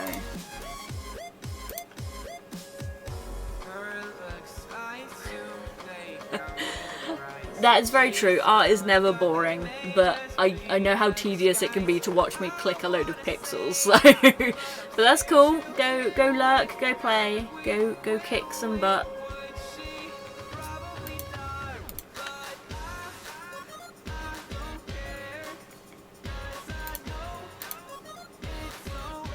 Okay. So I've got a couple little spots there, that hair, and then a little bit over the other side to do. But yeah, as I was saying earlier, these birds, like, I spent, it must have been at least 2 years working with these bird skeletons in various locales, various formats. I was kind of, when it came time to move away from Sheffield, I was so sad because I knew that I just couldn't bring them with me, and I'd become, in a weird way, almost really attached to these birds just because I had spent so much time working with them. Which sounds really weird. It's just like, oh, well, you got attached to 13 bird skeletons. But it was just, when you spend a lot of time on any piece of art, you do get sentimentally attached to it, I think. And yeah, it's exactly what happened with this. Is like I'd found them on a whim when exploring the city, and then from that I'd kind of photographed them in their natural habitat, as it were. These preserved birds that I just found in this old abandoned factory. I'm so glad I'm not the only person who feels like that. You do sometimes wonder. But yeah, and then when I finally took them out of the factory, when I found out it was going to be demolished, and then started working on them in the studio in a totally different context, it gave them this whole new meaning to me. It was the project that I became really almost disillusioned with my photography during my course, and I was just like, well, after this year I'm not going to continue it, I'm not doing it anymore, I don't want to do it. And these birds and the exhibition that I made from them that used kind of these images, so these ones, the ones on the high-end digital format, just rekindled that passion for photography for me. Seeing them on the wall when I'd printed them was nothing short of magical, and seeing like everyone's responses. That's cool. Like, what kind of stuff did you photograph, Video Kid? Or was it just a little bit of everything?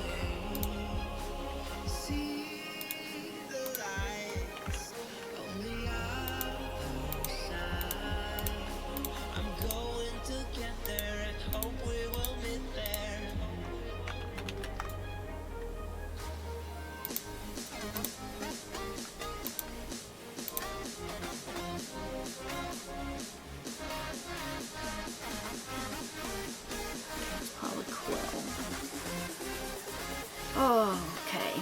Over this side now.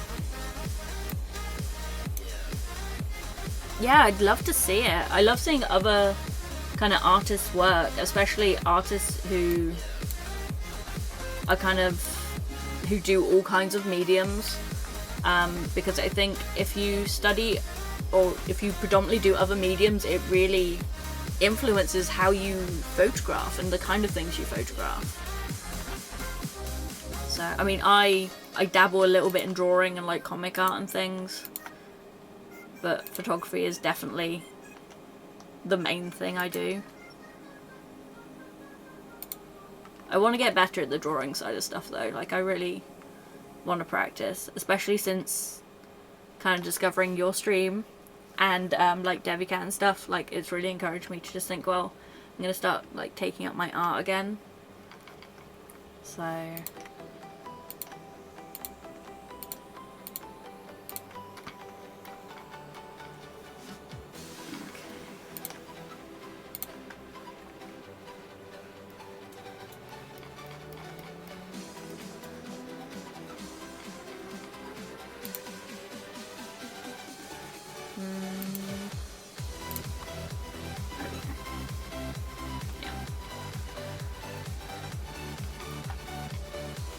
big blobs of white stuff is horrible.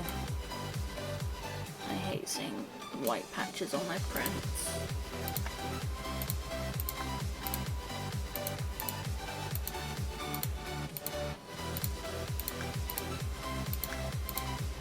So I mean, this is what I was saying earlier about it's super important to just kind of take from little random areas all about, just to keep the flow of the grain in the image, or you just end up kind of creating more issues.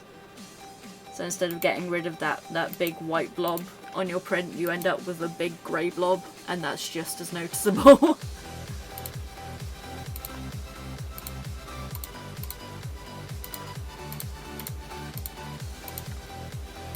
It takes a bit of work, and it takes a lot of practice. I mean, I've been doing photography for a long time now. I can't even remember how long. And yeah, it's a long old slog, but it's definitely worth it. I mean, when you see the finished result and seeing that thing that you've achieved and like brought to life, it's such a fantastic feeling. Oh crap, links are disabled. Damn. Sorry, Video Kid, I thought they wouldn't be in this. Bugger. Give me a sec. Oh, actually, if you quickly PM me the link, like private message me, I can check it out then. Aw, thank you, Rachel.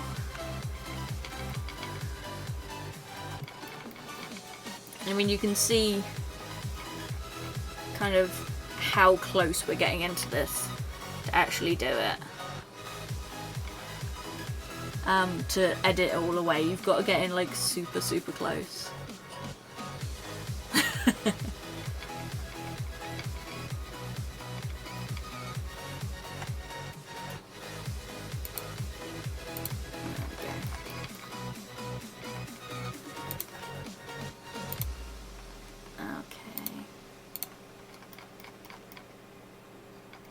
The more I look, the more I see.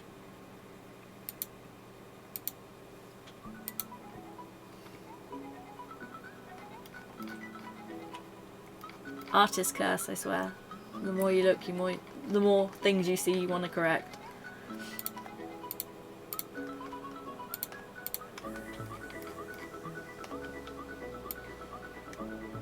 Okay.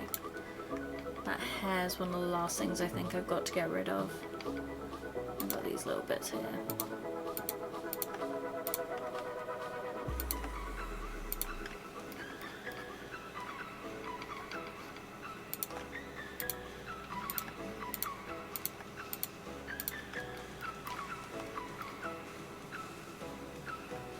Okay.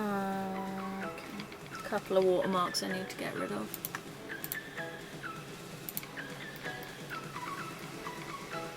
If there are any, just to put that out there, if there are any people in chat who are starting to get into analog photography, and they're going to be kind of drying their own film and everything, just make sure the room is very clean, very dust free, or it is going to be a nightmare. Oh, we have a link. Let's see. I don't know where this is going to open this link up. It might open up on stream, so give me a sec. I'm going to quickly just pop into chat. So you never edit your photos? Oh, for us it was kind of something that was drilled into us at uni. Wow. Oh my god, Video Kid, that's gorgeous. That is stunning. I can't believe you haven't edited that, like, at all.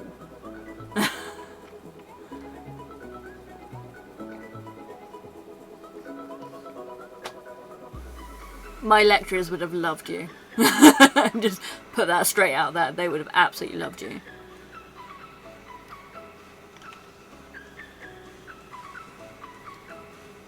Wow. I will definitely have to check them out. That's cool.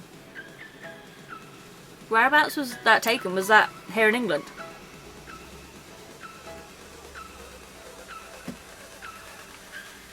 Let's go back to...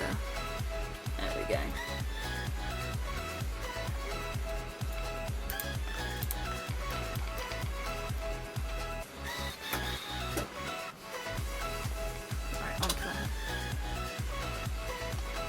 Oh wow. I was gonna say, it seemed too green for England.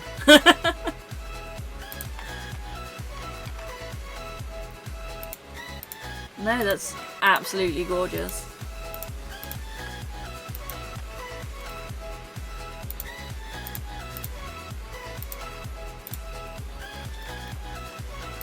See, this is kind of almost exactly what I was talking about earlier. It's just so refreshing to see other people's work, because it's like so different from my style, and it's just like, it's super nice to see.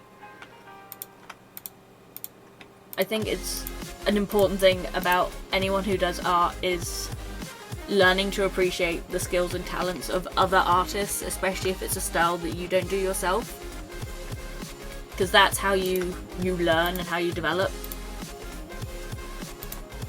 This is too dark for my liking, so I'm just gonna... There we go.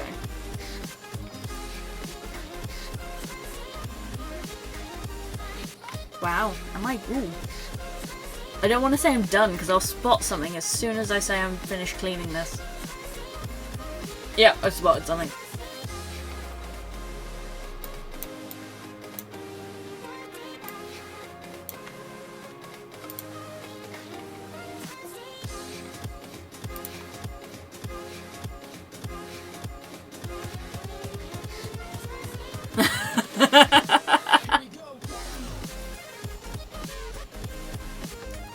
That's fair enough. Yeah, I got to admit, I've stopped taking pictures lately, just because I don't really get out of the house much at the moment. Something I really need to fix, but yeah, it's one of those things. It's photography can very much be one of those things you kind of go in and out of. I know, like, my lecturer had 2 hiatuses from work because he just got a bit disillusioned, I suppose would be the correct term.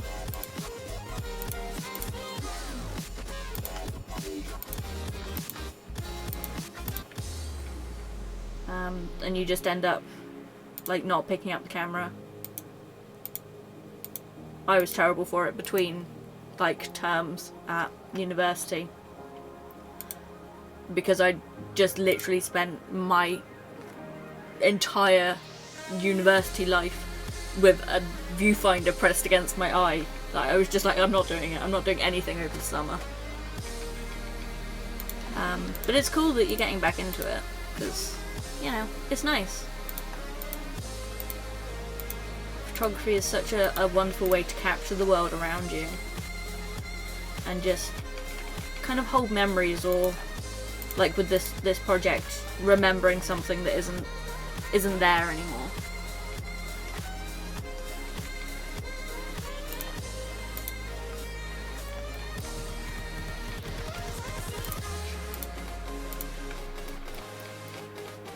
Yeah, so much for like, yeah, this is fine, there's nothing left to do. I keeps finding things. I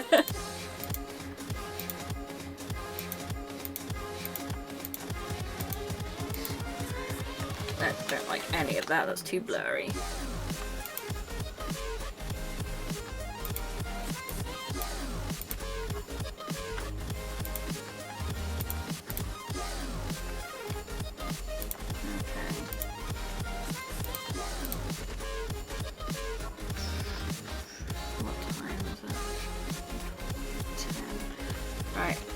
I'm gonna finish cleaning up the image, and then I think I'm gonna take a quick break, because we've been at this for like 2 hours now, ignoring the fails.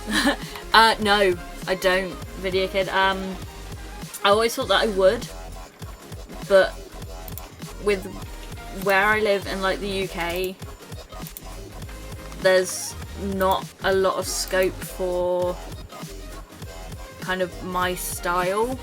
It's not overly popular down here, and like, I'm not portraits aren't my thing, and that's predominantly what's in the area that I live, is kind of wedding and baby photography, and that's not my style. It's one of those that I know if I started doing that, I'd stop enjoying photography a lot, like really, really quickly. So it's just a hobby now. A very expensive 4-year degree hobby, but a hobby nonetheless. I am actually a carer for my mum. And then I kind of just started getting into YouTube and streaming like that. So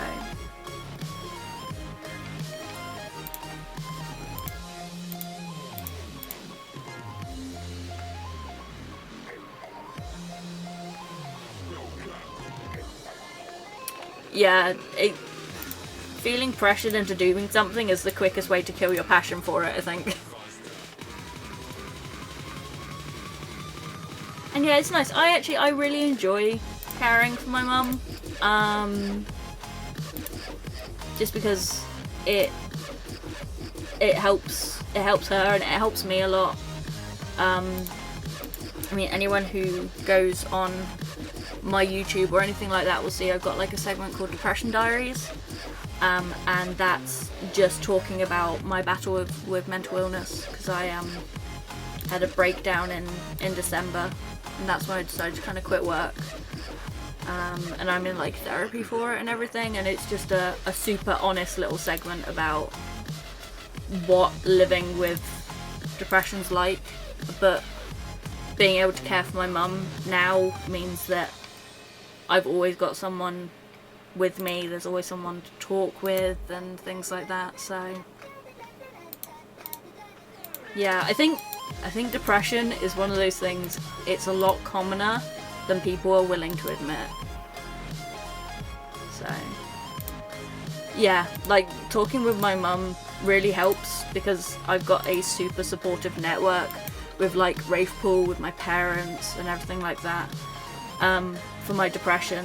And then the videos, the YouTube videos actually really helps as well, because it's almost therapeutic in itself to be able to talk about it on camera and be totally honest and not have to worry about being judged or anything for it. Like, I'm super open about my social anxiety, super open about my depression, because it's part of who I am, I guess. It's just one of those things. Part of the reason I want to create such a loving, welcoming community for everyone. I think everyone should always have somewhere that they feel welcome in life.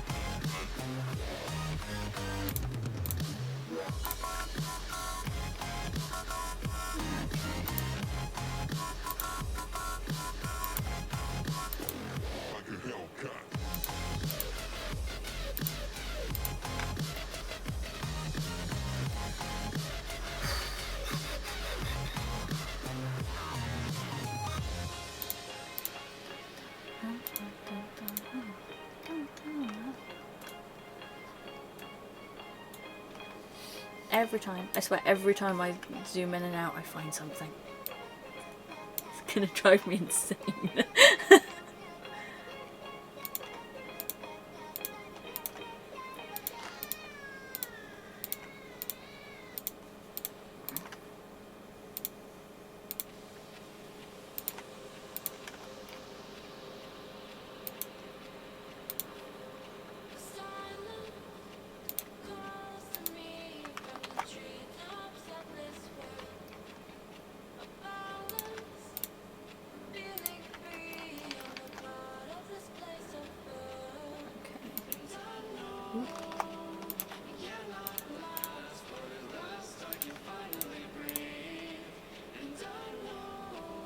Good thing is, these tiny little bits, I don't have to do much. I don't have to kind of go around. I can pick one area and just click to get rid of them.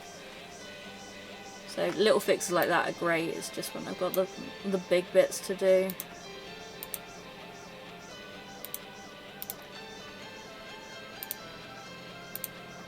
Like I said, the only reason why I'm being so finicky about this, so picky, is literally just because this is one of those prints that I'd want to be able to print large scale, and there's nothing worse than kind of printing something large scale, realising you've been a bit sloppy on your editing, and then having this one mark that you can't unsee.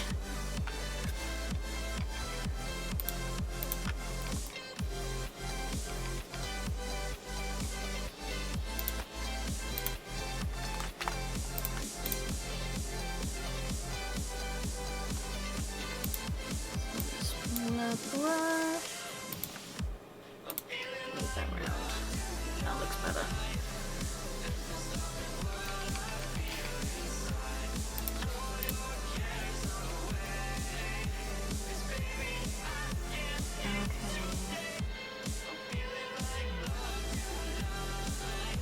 Okay. Exactly, video kid, exactly. I can't decide if that's meant to be there or not. I'm going grain blind. Okay, that's not meant to be there. For anyone who's curious, Wraithpool is to the side of me, laughing at me. At my pickiness over this image. Okay,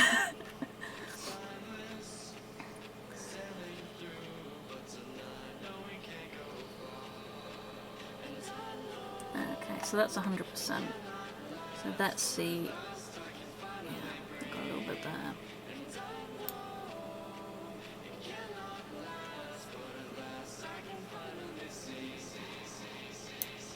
Okay, so that needs to be corrected. Yeah, Wraithpool's my partner, and my mod, and my lifesaver. It would seem with the PC, so...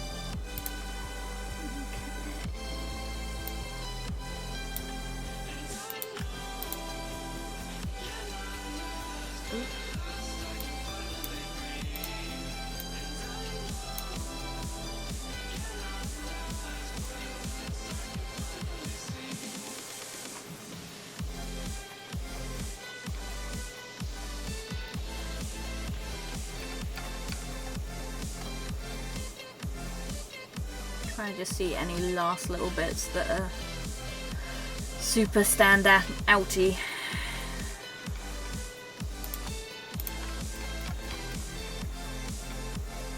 think that one's meant to be there. No, it's not. It's gonna bug me. There we go. I mean, one nice thing about the grain in photography is it can be fairly forgiving, but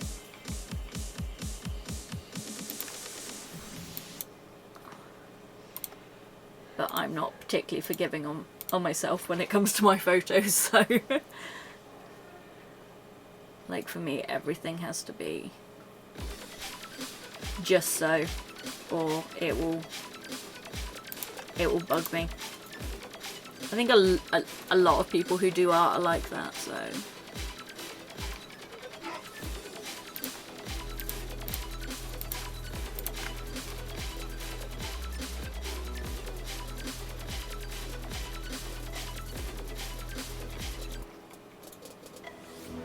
that's just naturally burnt out as part of the bird.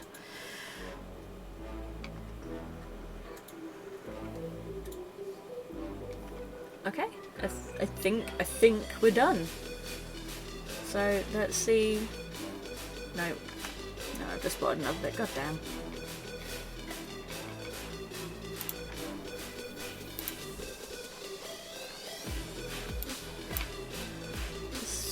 The smallest imperfections.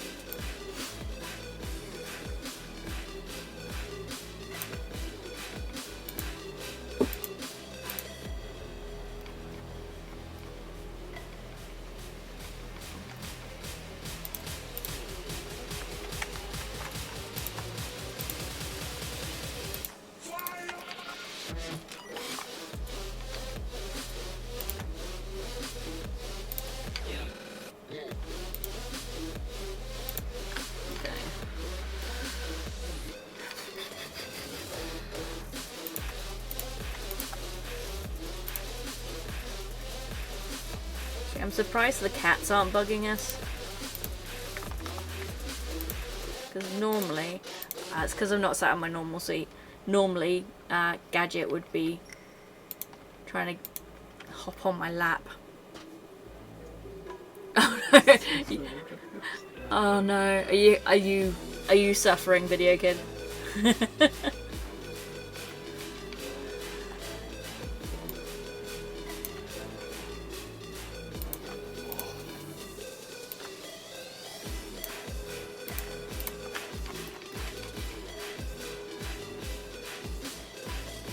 Oh, speak of the devil, a cat's just arrived.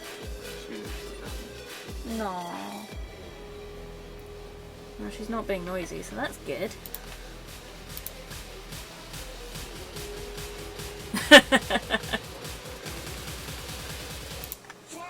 Because it's been like so long since I played Diablo. So long.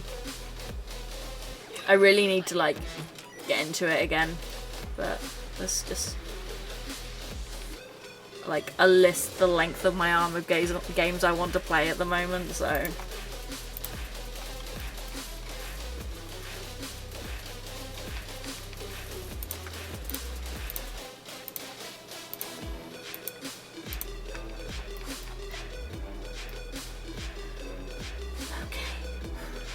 Right. They are meant to be there, that's meant to be there, that's actually in the background, that's not me. It's still bugging me. And I know this is meant to be there, but it's bugging me, so I'm possibly going to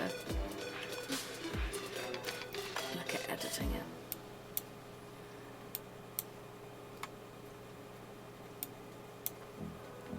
And that's a large area. No, I'll leave it. It's meant to be there. I'll leave it. So, before and after time.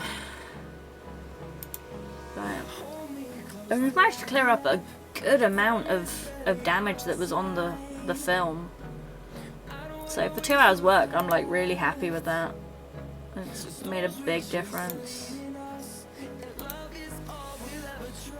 I've seen a couple of little bits I just want to clear up at the top. That's the problem, white marks are so much more visible. Your eye is naturally drawn to highlights, so any small white marks just show on a dark background.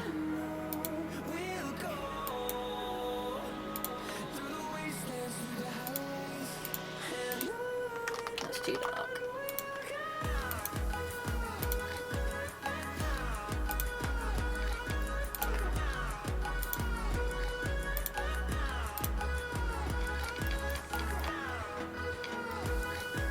Okay, so yeah.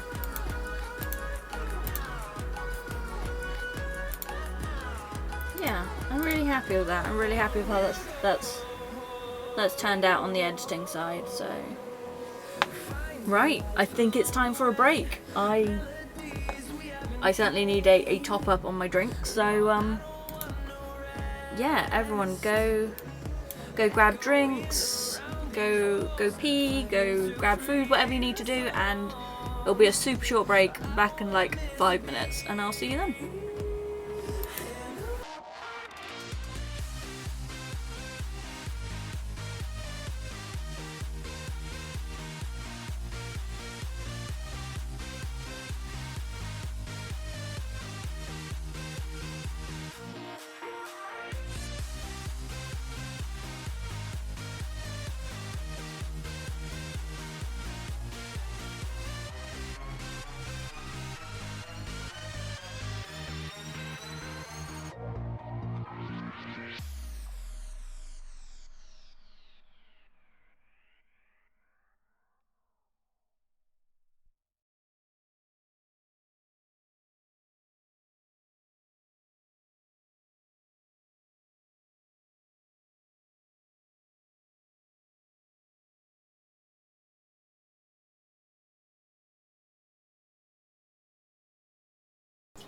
Hey guys, welcome back. I hope everyone had a good break.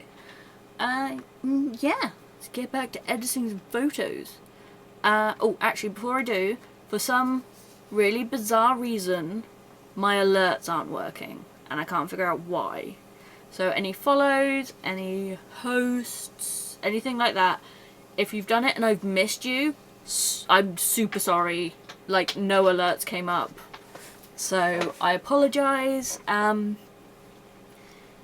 yeah, I won't be able to get it fixed until I'm back on my PC, I don't think, unfortunately. So, but as soon as I am, then I can... Anyone who's like followed me or hosted me, when I find out later, I'll probably just send you a little thing saying thank you, because I really do like appreciate it. But yeah, anyway, back to editing. Woo. Okay, so we're out of the spot cleaning zone. We're out of the tedious bit. That's not tedious, but is the very time consuming bit. So move that down a bit. There we go. It's the image, raw image for after the spot cleaning. Definitely think it made an improvement. I'm really surprised that I managed to do it in 2 hours. So now on to the fun bit, which is my contrast. So first thing I'm going to do is I'm going to mess with my levels. Ooh, let's put that up there so everyone can see it. Oh, I can't do that. Okay. So you want to be bringing kind of your darks down to their main peak. Obviously, depending on how saturated you kind of want it and how contrasty you want it. You want to bring it to your first main peak. My first main peak is this tiny one here. I mean, you can do it if you like the look of it a bit lighter, that's fine. You can do all of your alterations with this, but that by no means you don't have to. This is just how I've always done it. Again, I go by first main peak on the highlights, which is actually exactly where it is. So it's just a case of editing it to your liking. Which I want this to be quite a dark image. I want it to be very gritty for the style I want. You don't want it too contrasty, otherwise you just end up losing all that details like that. It's going to be way too contrasty for what I need. And I can paint in some shadow and some highlights later. So for example, I'll paint in some shadow in amongst the quills of the wings and everything, just to give it that, kind of make it pop a little bit.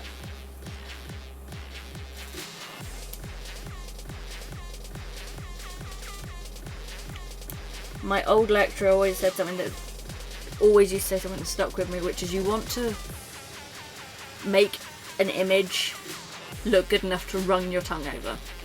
Which always made me laugh at the time. I always thought, well, that's bloody stupid. Why? I don't get it.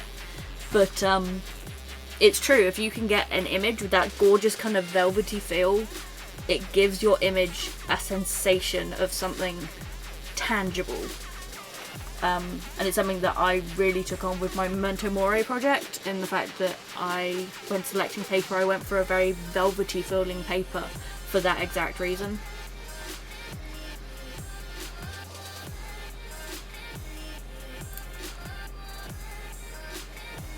I think for now I'm going to leave it like that.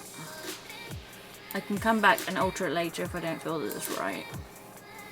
But you can instantly see already, just from altering my levels, like the contrast with the sawdust and everything, and the foreground and the backdrop, there's so much more detail to it now, and that's really, really important.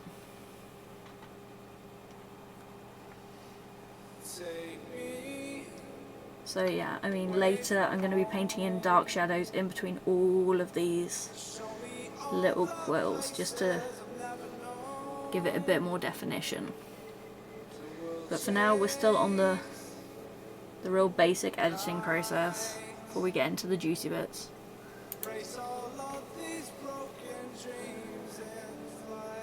So, if you can, I don't think I'm going to need to, you can mess with your exposures. I was actually okay with this one with this project I didn't cheat a bit, but I did something called bracketing with my photography, which is because I was using older technology and I was using film. I had my light meter and I would just find out what the correct kind of exposure was and then take it one stop above and one stop below, just because then it's almost like a fail-safe with photography. If you're using film, especially sheet film, it's very expensive. It very quickly adds up cost-wise. So bracketing just is a nice little way to kind of cover your butt if you know there's an image you really want but you're not sure of the exposure. It's really good for natural light settings as well. I found anywhere that you've got very unpredictable lighting, like in here the lighting was very early morning lighting and it was rising, the sun was basically rising because it was dark when I got into the factory. So I was constantly battling very uneven light tones, which again is where bracketing comes in. I mean, you can't see it, but this, I mean, there must have been a foot of snow kind of on the ground outside, and I mean, I was bundled up in about 3 jackets, and as a photographer, unfortunately, wearing gloves is not really an option. They've always got to be fingerless, because you have to be able to kind of adjust things, especially on older cameras, just because there's a lot of very fiddly little things for adjusting your aperture and everything like that. So I don't think I'm going to have to alter this too much, to be honest. I think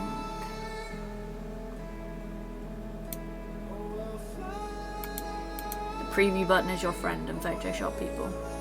Most definitely. No, I think I like it before, to be honest. I don't think... Maybe that. Very, very slight.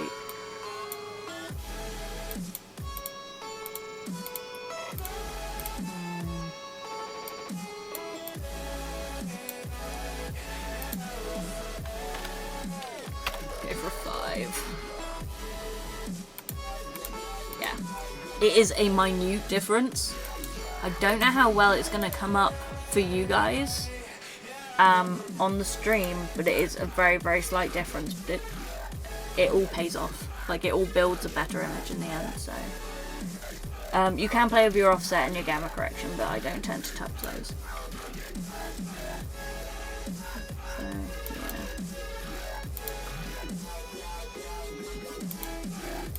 yeah, I can't show it to you any more clearly if I take off the levels either. So hopefully you guys could see the slight nuance of a difference, but and again, you can mess with your brightness and your contrast.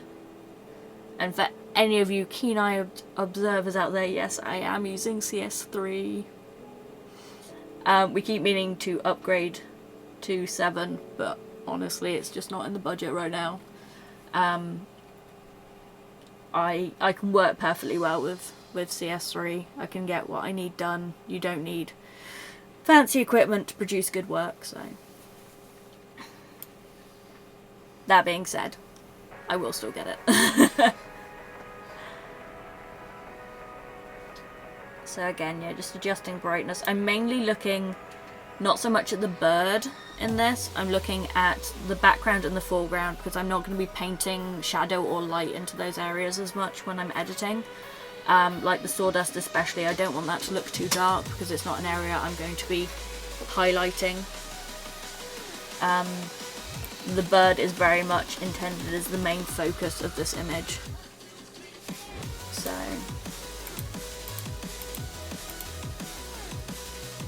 but yeah, just turning that brightness down slightly. It does. It really, I think it's the Adobe Creative Cloud. Hey, Steve, by the way. It offers the single photographer's package. I think it's something, I can't remember, I think it's something like 17? I don't know. I will have to get our mods to look it up. But they still do offer it, and I think it's Photoshop and Bridge and stuff you get. But it's done on the month-by-month subscription, and I had it for a year because I got it when I got my new camera. But I just didn't get round to like renewing it.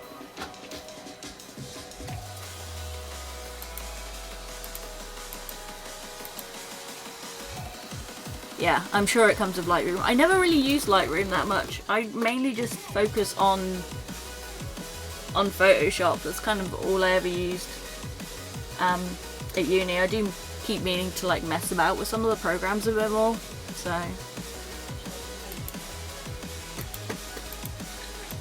Again, like the brightness, I'm literally lowering it by 3. It's such a minute difference when you look at it on its own, but everything layers, guys. So, don't think I'm gonna need to change the contrast too much. I mean, I could and make this like super easy on myself, but where's the fun in that? Again, like, it gets the bird how I want looking at, but it just messes that sawdust too much. You'll get, like, such a better image if you put the time and effort in.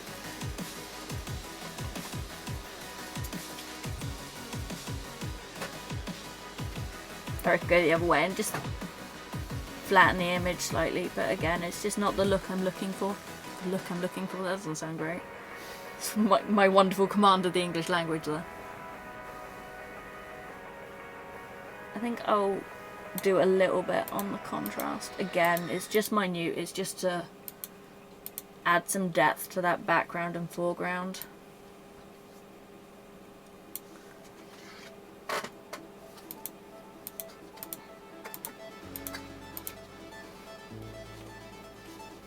So I'm guessing from the name, Steve, that you are a photographer. So welcome to the stream. It's awesome to have other photographers in here as well.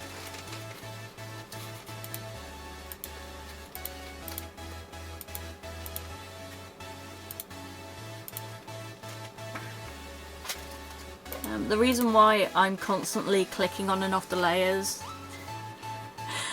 is just to see the difference, because sometimes it's so easy to overlook something. And aww, thanks man, that's so awesome. Thank you for the follow. I'm glad that the alerts are finally working because they weren't earlier. And yeah, welcome to the community, welcome to the tribe. I don't know why I seem to be getting pictures to tell me that I have a new follower, but no sounds. Don't know. I'm not on my usual PC. I'm on Rafe Paul's PC. He's my mod and my partner. He has very kindly lent me his PC to work on the stuff because mine just went crazy earlier, and he's fixing it. So when I'm back to it, it'll be a bit more of a steady environment. I won't be quite so blown out lighting wise as well, which is a nightmare. So Steve, what kind of photography do you do?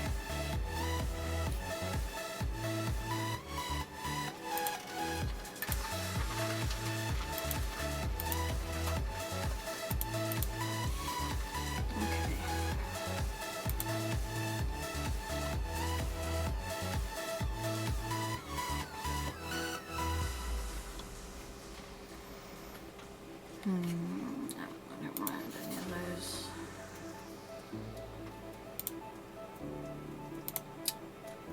Wrong button.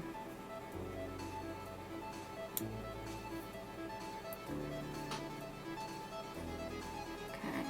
I didn't mean to add that vector mask in. I'm just going to leave it. It's not doing anything.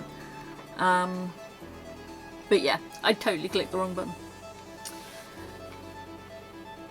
So now I need to make a new layer, and let's call this, let's do my shadowing first.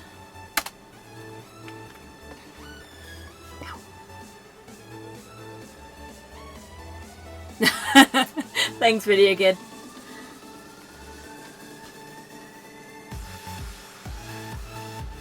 Oh, cool. That's cool. It's nice to see people kind of doing it as a career. Mine's very much a hobby thing. Video Kid and I were discussing it earlier, that my style of photography doesn't tend to go down well where I live, so.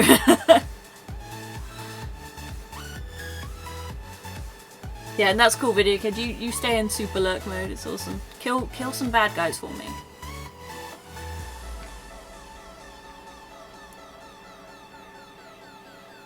Okay. So what I'm gonna do is, this is where I get to play a little bit. I do it one of two ways for adding shadow and everything. Ooh, I seem to have lost my audio. Oh no, I haven't. The song just finished. That finished super, like, suddenly. I wasn't expecting that. I was expecting it to, like, taper off like every other song. Anyone who is interested in what I'm listening to, it's just YouTube channel which is no copyright music. They're really good for if you need to add music to kind of videos or streams and you don't want to pay for it. But they have got some really good dance tunes on there, so I tend to listen to them quite a lot.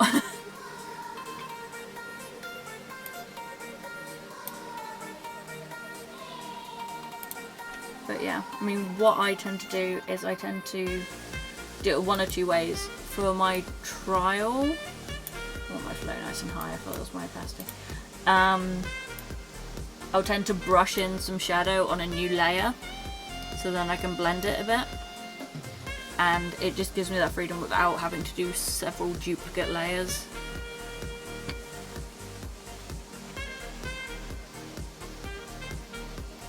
So I'm gonna... It also means that I can have that layer just sit on top of all of my layers here. So when I eventually get around to altering everything for the backgrounds, it doesn't affect that particular level of shadowing if I don't want it to.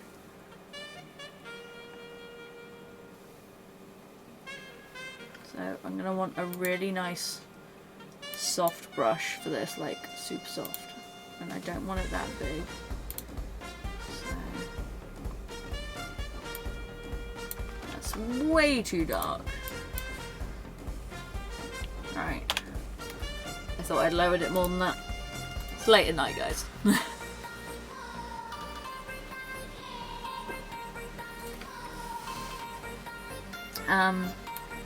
But yeah, you only ever want to be adding it in by kind of... I'm adding it into totally the wrong layer. By like at max 2%. I normally use 1. To be honest, actually I'm going to use 1. Which means you've got to do a lot to layer it, but it's better than just kind of bunging on a big black blob onto your image. And I normally do use a tablet for this, so using a mouse is going to be very strange.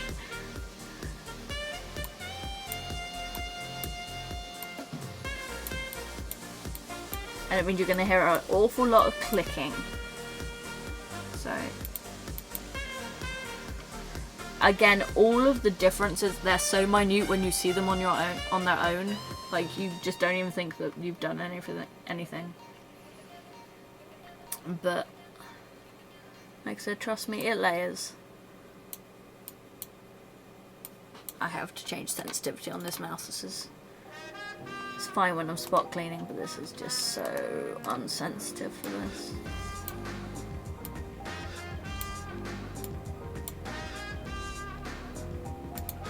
So yeah, minute difference, but in this area you can just see that slight change. I'm going to zoom in a bit just because I've got lots of very small areas to cover.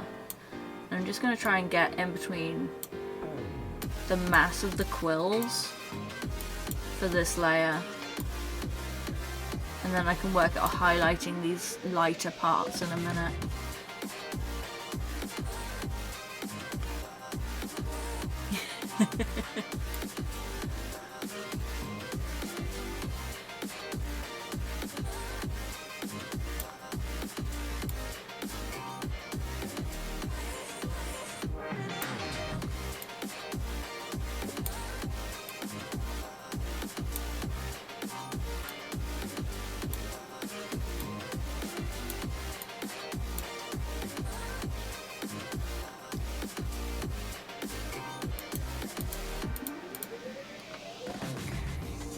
I'm going to up the opacity out, so I'm going to up it to a 2 just because this isn't getting the effect that I want just yet.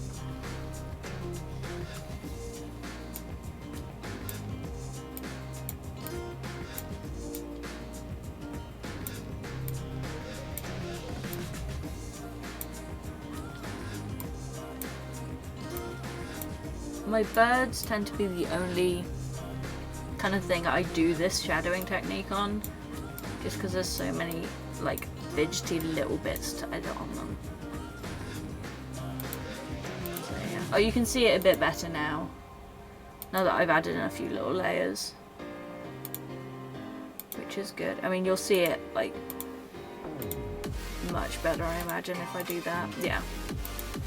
So you can really see where I've just added in that depth. I think sometimes it's easier to work with all the layers off, but then you also run the risk that you can edit it to the point that you think it looks great, you add your layers back on and you realise it's terrible. So I think that's very much dependent on the type of image that you're working with.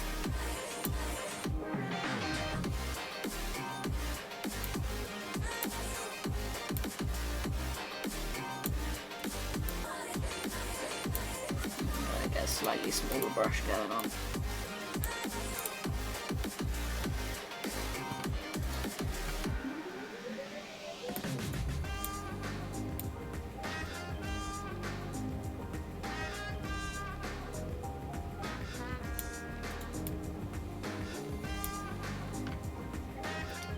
I mean, there are loads of different ways to do shadowing. I will probably do a couple of different techniques on this just to over the next few weeks, just to show you kind of all the different ways that you can edit these. This just seems to be the technique that I like at the moment, so and that to be quite a deep shadow. This is where it gets fun. I'm definitely gonna need a tiny, tiny brush to get like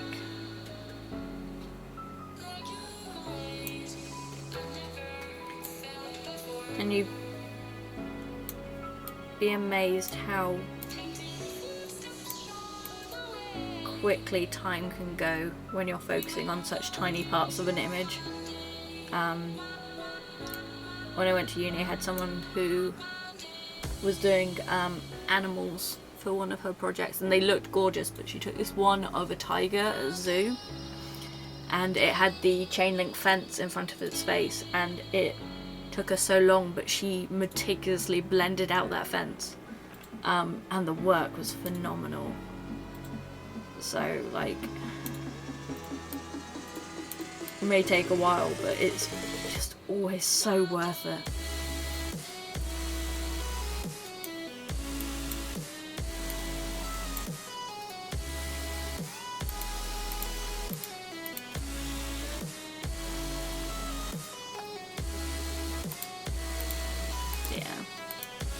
So you can definitely see it's coming together. It's going to take a while. I think I'm going to be working on this image, I imagine, at least about a week. Just to get everything the way I want it. And so it's kind of ready for if I ever want to print it.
Oh yeah, doing this with a mouse is laborious.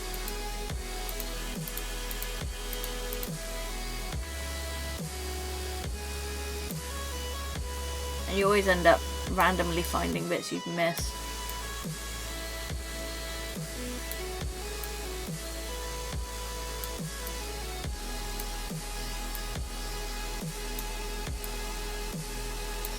I mean, for anyone in chat who is wondering what on earth I'm actually editing, it is a picture of a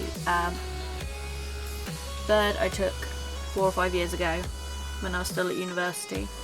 It was taken on large format film, so 5x7 analog sheet film, and yeah, it was found in an abandoned saw factory in Sheffield, so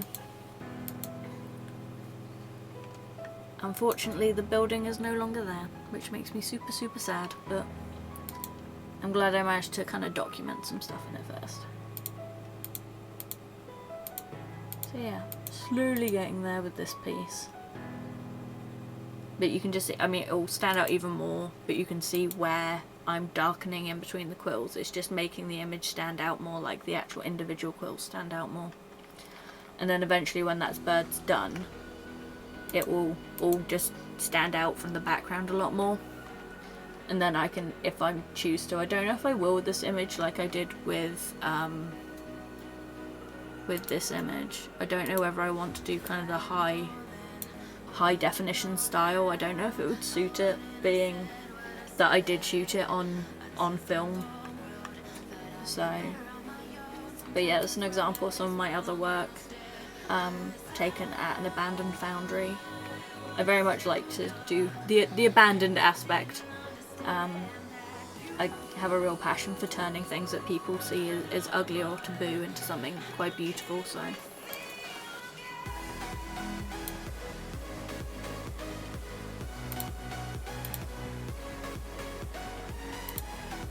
Get the chat window back up so I can see if any of you lovely people are talking.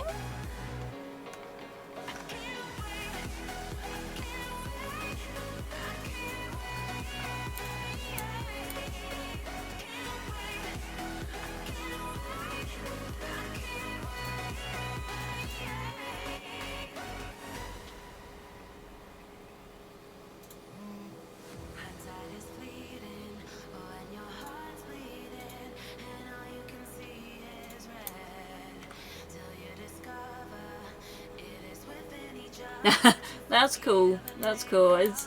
You can talk as much or as little as you like, as long as you're enjoying yourself.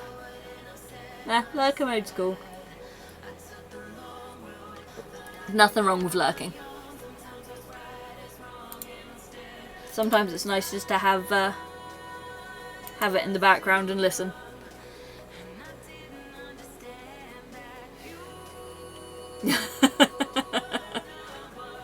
Yep, lurk mode is the best mode. I agree, Video Kid. Oh, right, yeah.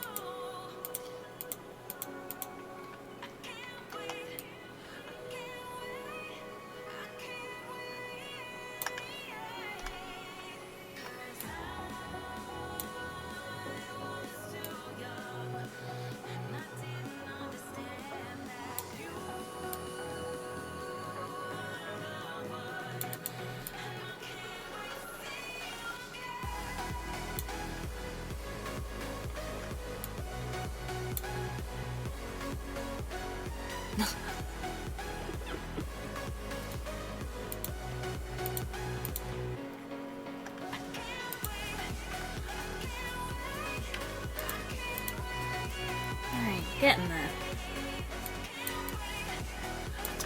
Did not mean to add that shadow randomly to the background.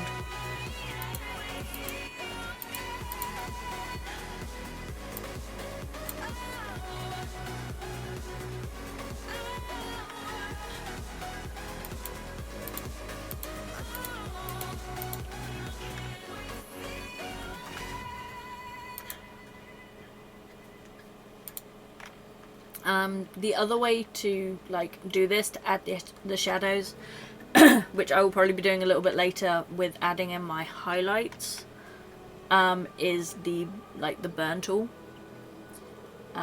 which is, God, it's been so long. Yeah, burn tool. That just helps darken it down. I used the burn tool a lot in university, and I always find it can be a little bit hit and miss. I just much prefer painting in on kind of low levels and then doing a burn tool over the top at a low level as well. And I now cannot. Okay, I'm going to quickly save because Photoshop seems to be having a mind of its own right now, as it so often does. Okay.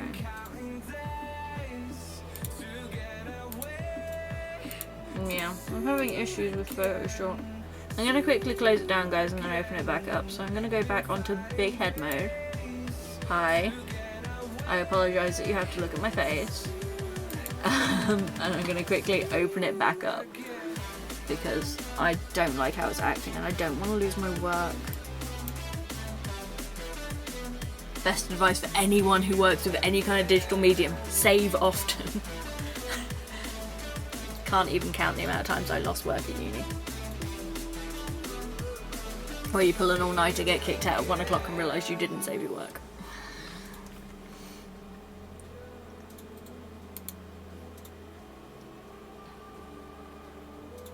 So now I have to find it again.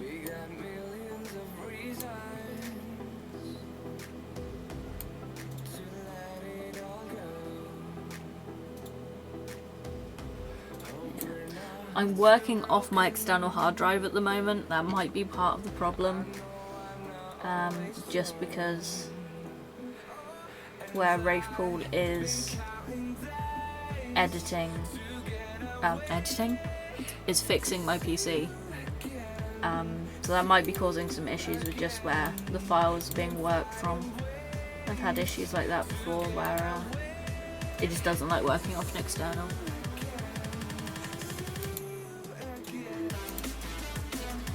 Oh yeah, for anyone who is interested, the name of this particular project that I did was Bella Mortis. So, it was Beautiful Death.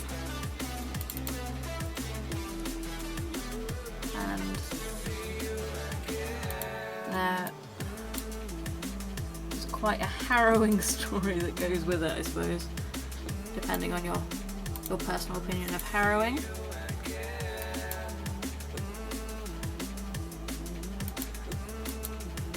Okay, am I still with you guys? I am. The stream just seems to be struggling a little bit. Might be where I'm loading up. They seem to be very laggy.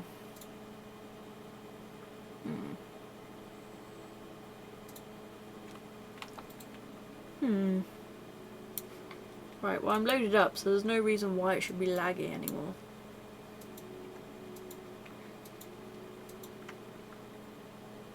Okay. There, well, seems to have sorted itself out now. Okay. It's very weird watching yourself on a delay. So yeah. Yeah, you can see it slightly. Okay, so I'm gonna go back to bird mode. And yeah, I was saying in chat earlier that, or earlier on my stream, that this project is one that comes very almost bitter memories from university, just because I had to redo it on a very tight deadline because my original prints got thrown away by the cleaner. So I'd spent like 2 months photographing it and like a month printing and editing it. When I say photographing, I mean from being given the brief, of which I cannot remember what the brief was now. Like being given the brief, coming up with the concept, deciding on the medium, getting all the equipment and everything, and actually shooting. The other thing I want to darken is these feathers.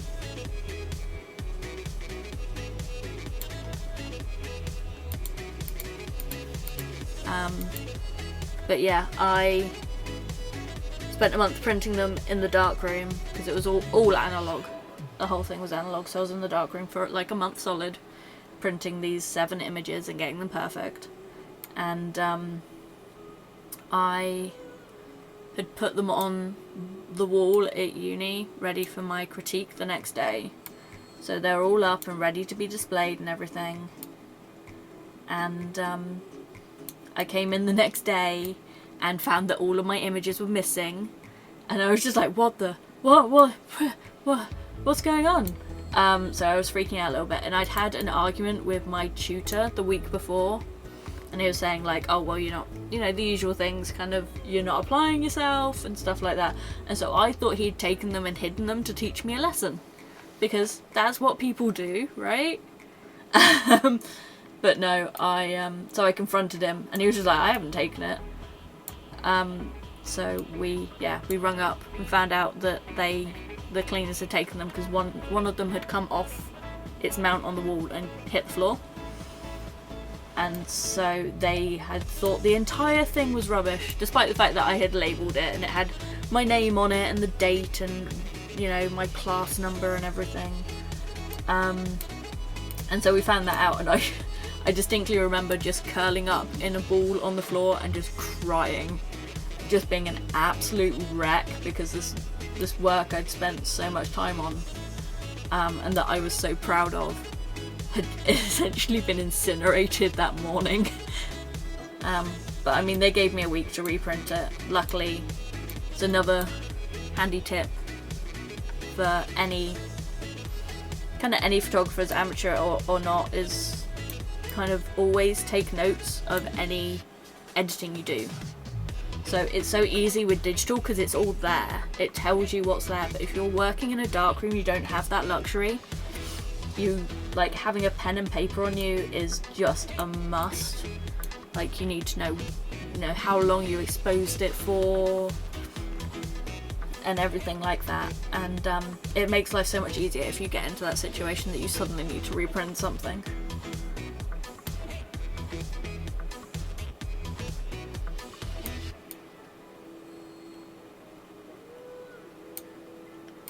But yeah, so because of that, these particular images definitely have a special place in my heart, just because, like, the memory of that and overcoming that is just insane. Not many people can say that their uni coursework got binned by the cleaner. And I've never seen my lecturer so mad. Like, I've seen my lecturer mad at me for, like, not doing the work or something, because I slacked off in uni a bit. I think everyone does. I think it's like a uni thing. I regret it now. Again, I think everyone does. But I never saw him as mad as when my work got binned. So it's funny, after that we actually really started getting along. And he ended up helping me through some really hard times at uni. So it's funny the things that can bring people together.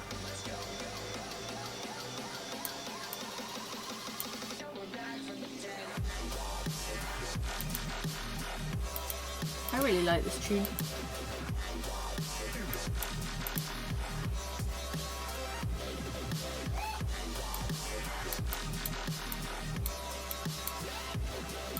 Maybe a small brush for these details too.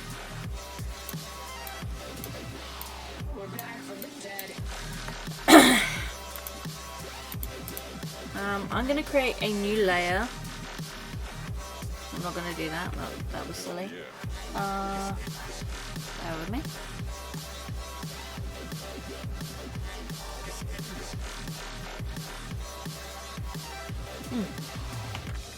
Weird. Yeah, I'm gonna create a new layer and just try the burning thing and see what results it produces. Before I get too heavily into this shadowing layer, just in case it creates better results. Just because I don't want to spend hours doing something, get into the burning layer, and then just be like, oh, I should have just done that to start with.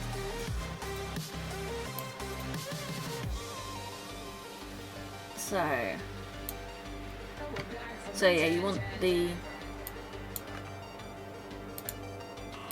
burn tool.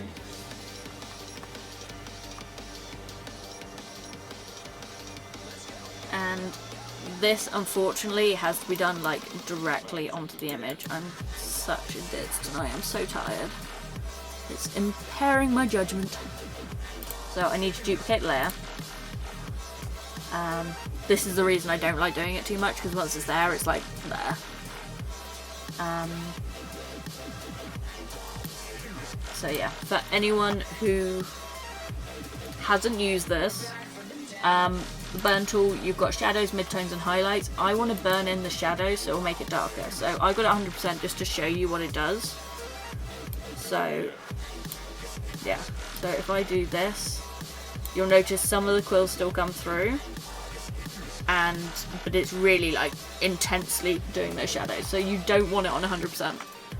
Anyone who used the burn tool on 100%, that's like photography suicide. Again, you want it on like 1 or 2%, and I want to focus on my shadows, and then I will do a little bit on the midtones. I normally use burn tone for the background, so I might do the background first. So I'm going to need a larger brush. Again, I tend to use quite a soft brush whenever doing kind of burning or highlights, just because you don't want too harsh a line on it. So you can do the cheat mode, which is this. Just get the biggest brush you can get and just be like, and go across the entire thing and shake the camera, because that's what it does when you rock the desk too much. And like, it does yield results, but again, you will just find that it's like the easy way out, and you end up the results being too much. So even on 1%, it's such a drastic difference in what it can do that you have to be so careful with this tool, or you could very easily kind of ruin your intentions for your image. So, way too dark. So let's just undo all that. Cool. So I want it on 1% shadows, and I'm gonna still keep it fairly large because I just want to highlight the shadows that are already there. So I'm probably gonna keep it on like, yeah, something like that. So you've got shadows here and shadows up in here that I want to focus on. I'm not so much going to focus on the shadows in the sawdust, mainly because I want to focus highlights on the sawdust. and I'll focus on shadows on these creases in the boards as well. So I'm going to start with those. And literally like a couple of sweeps is probably all you're going to need to really highlight those shadows. And you may not even notice it to start with. And if you don't, and you just don't think it's enough, keep going by all means. But always double check, because you could be editing and you won't even realise. So like that's not too much of a difference, so I can get away with adding more on, but because there's a lot of like mid-tones in these boards. Oh, this smells.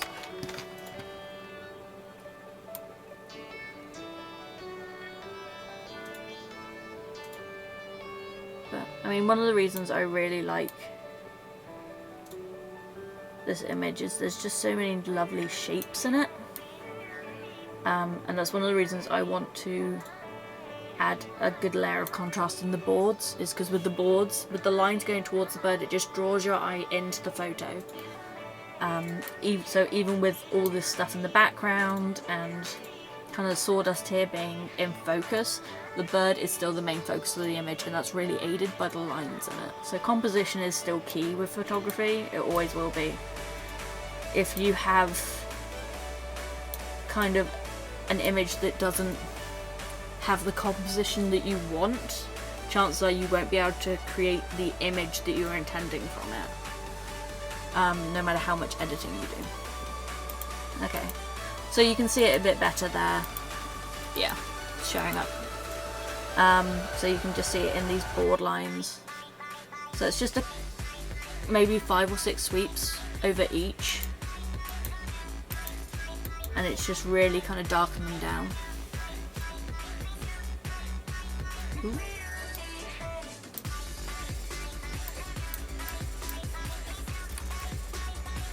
Okay, bear with me guys.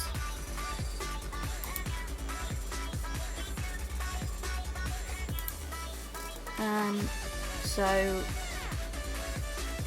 what I'm gonna do, you end up, I've been super lazy here and I haven't labelled my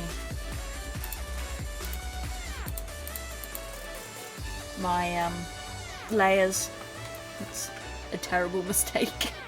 It will bite me in the bum later. So right, so this was the spot cleaning layer. Always label your layers.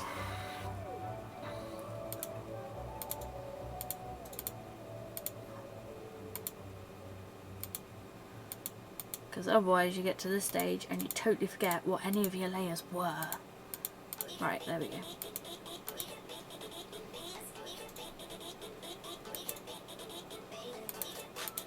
Okay, no. There we go. This is the spot cleaning layer. See? Learn from my mistakes. So this is the cut down image.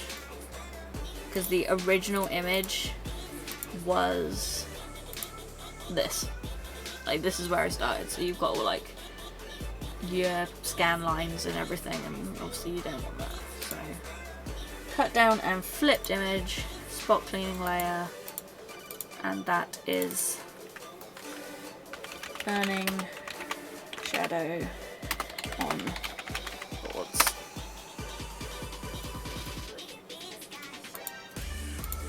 Okay. So what I'm going to do is I'm going to then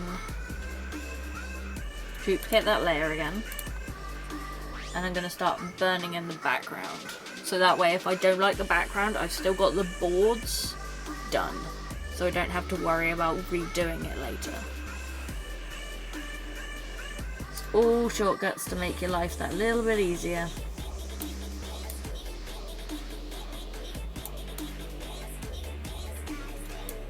And you don't want to add too much contrast into these kind of images. Black and white is a really finicky medium. Like, it's really difficult to do right. Let's duplicate the layer again.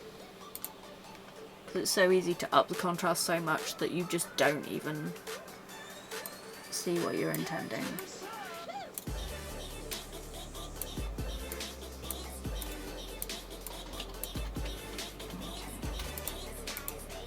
That's better. It's just a very slight difference.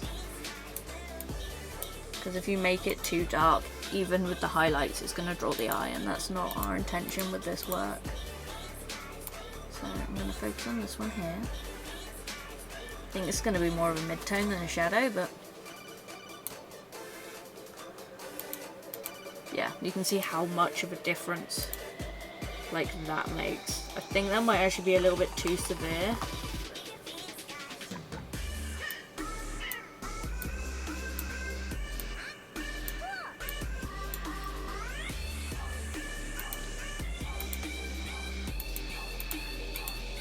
Okay, so I need a little bit more.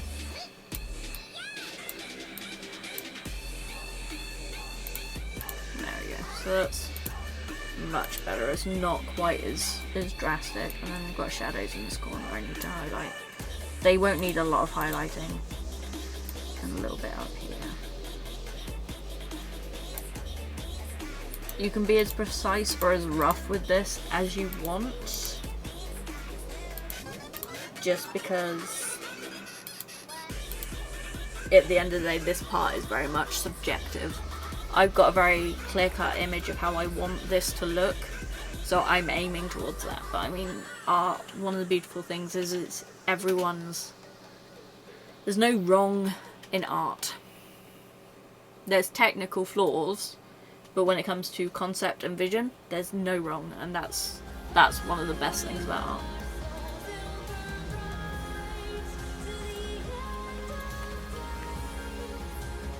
So that's burning on the backboards. Liquid layer, burning, shadow, mid-ground.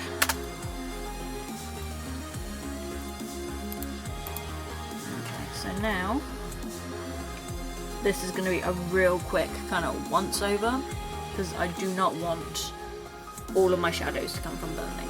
So I will show you how much of a difference it can make on this bird. I'm going to overburn this just to kind of show you what I'm on about.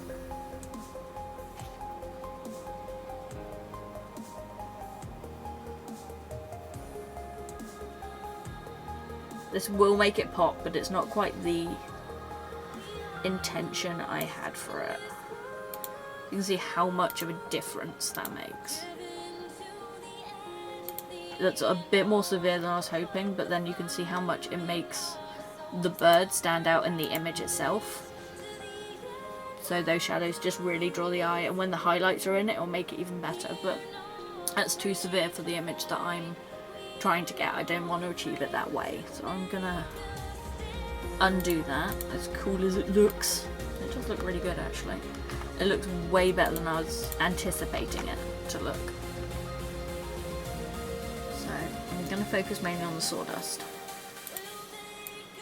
So I've got some really interesting shadow play in this.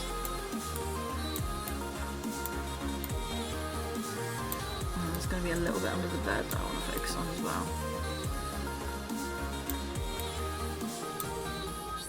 And a little bit on the bird itself. A little bit up there. So yeah, it's just a little bit just to subtly change how the bird looks.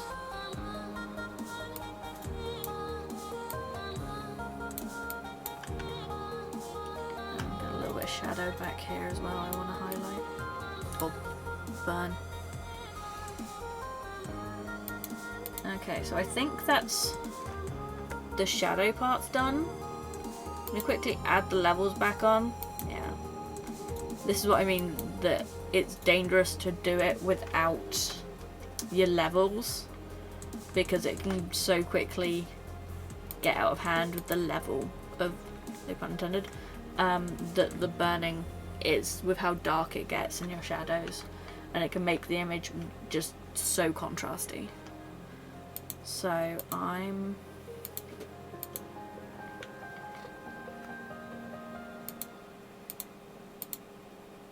still want to keep that in. I still want to keep that in.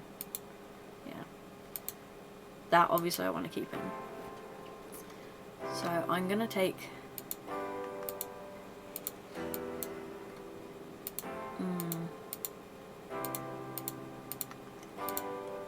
I'm going to quickly take out... I'm going to definitely keep the boards in. I'm just wondering about that background. I'm going to re-burn the mid-ground. So, just delete that layer. Just because that mid-ground was far too harsh.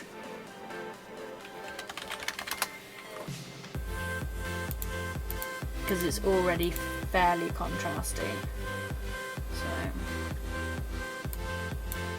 this is just going to be a real quick.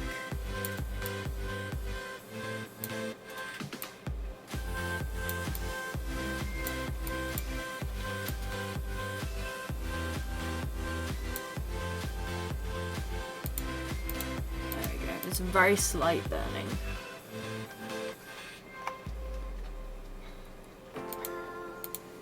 And yeah, you can see even with the shadowing over the top, the very light shadowing, it still just adds that little bit of depth that the burning is going to be kind of almost overkill on it.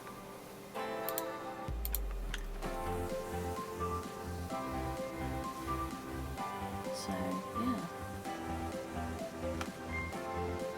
Okay. I'm going, as I've just seen the time, I'm going to leave it there for today because the mid-tones and the highlights, because I am going to burn down some of the highlights so the eyes drawn to certain areas, they're going to take me a little while to get like perfect, like exactly how I want them. So I'm just going to quickly save this, go into big head mode,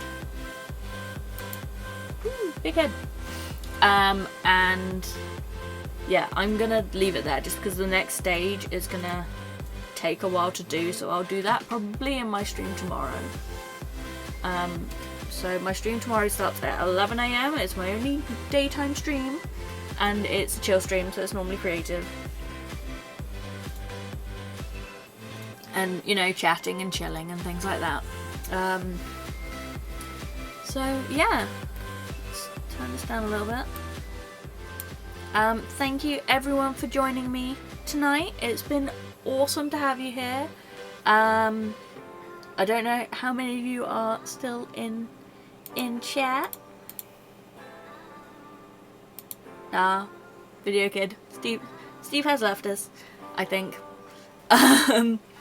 So yeah, thank you everyone for joining me with the bird. We will continue the bird tomorrow. I probably should name the bird instead of just keep saying it's the bird. But yes, thank you for supporting me, I guess. It's been super fun. I wasn't expecting this as such a last minute idea for the stream. I never even thought about streaming my photography work before. I was always just gonna kind of be focusing on games and occasionally a bit of drawing, so it's been refreshing and I've really enjoyed it. So thank you for supporting me. Video Kid, if you are not in, or if you are in lurk mode but with audio lurk mode, cheers for hanging around and checking out my stream. And no doubt I will see you in your next stream. And yeah, everyone, you know, support each other, stay safe, and I will see you all tomorrow morning, I hope. So yeah, bye! Mwah!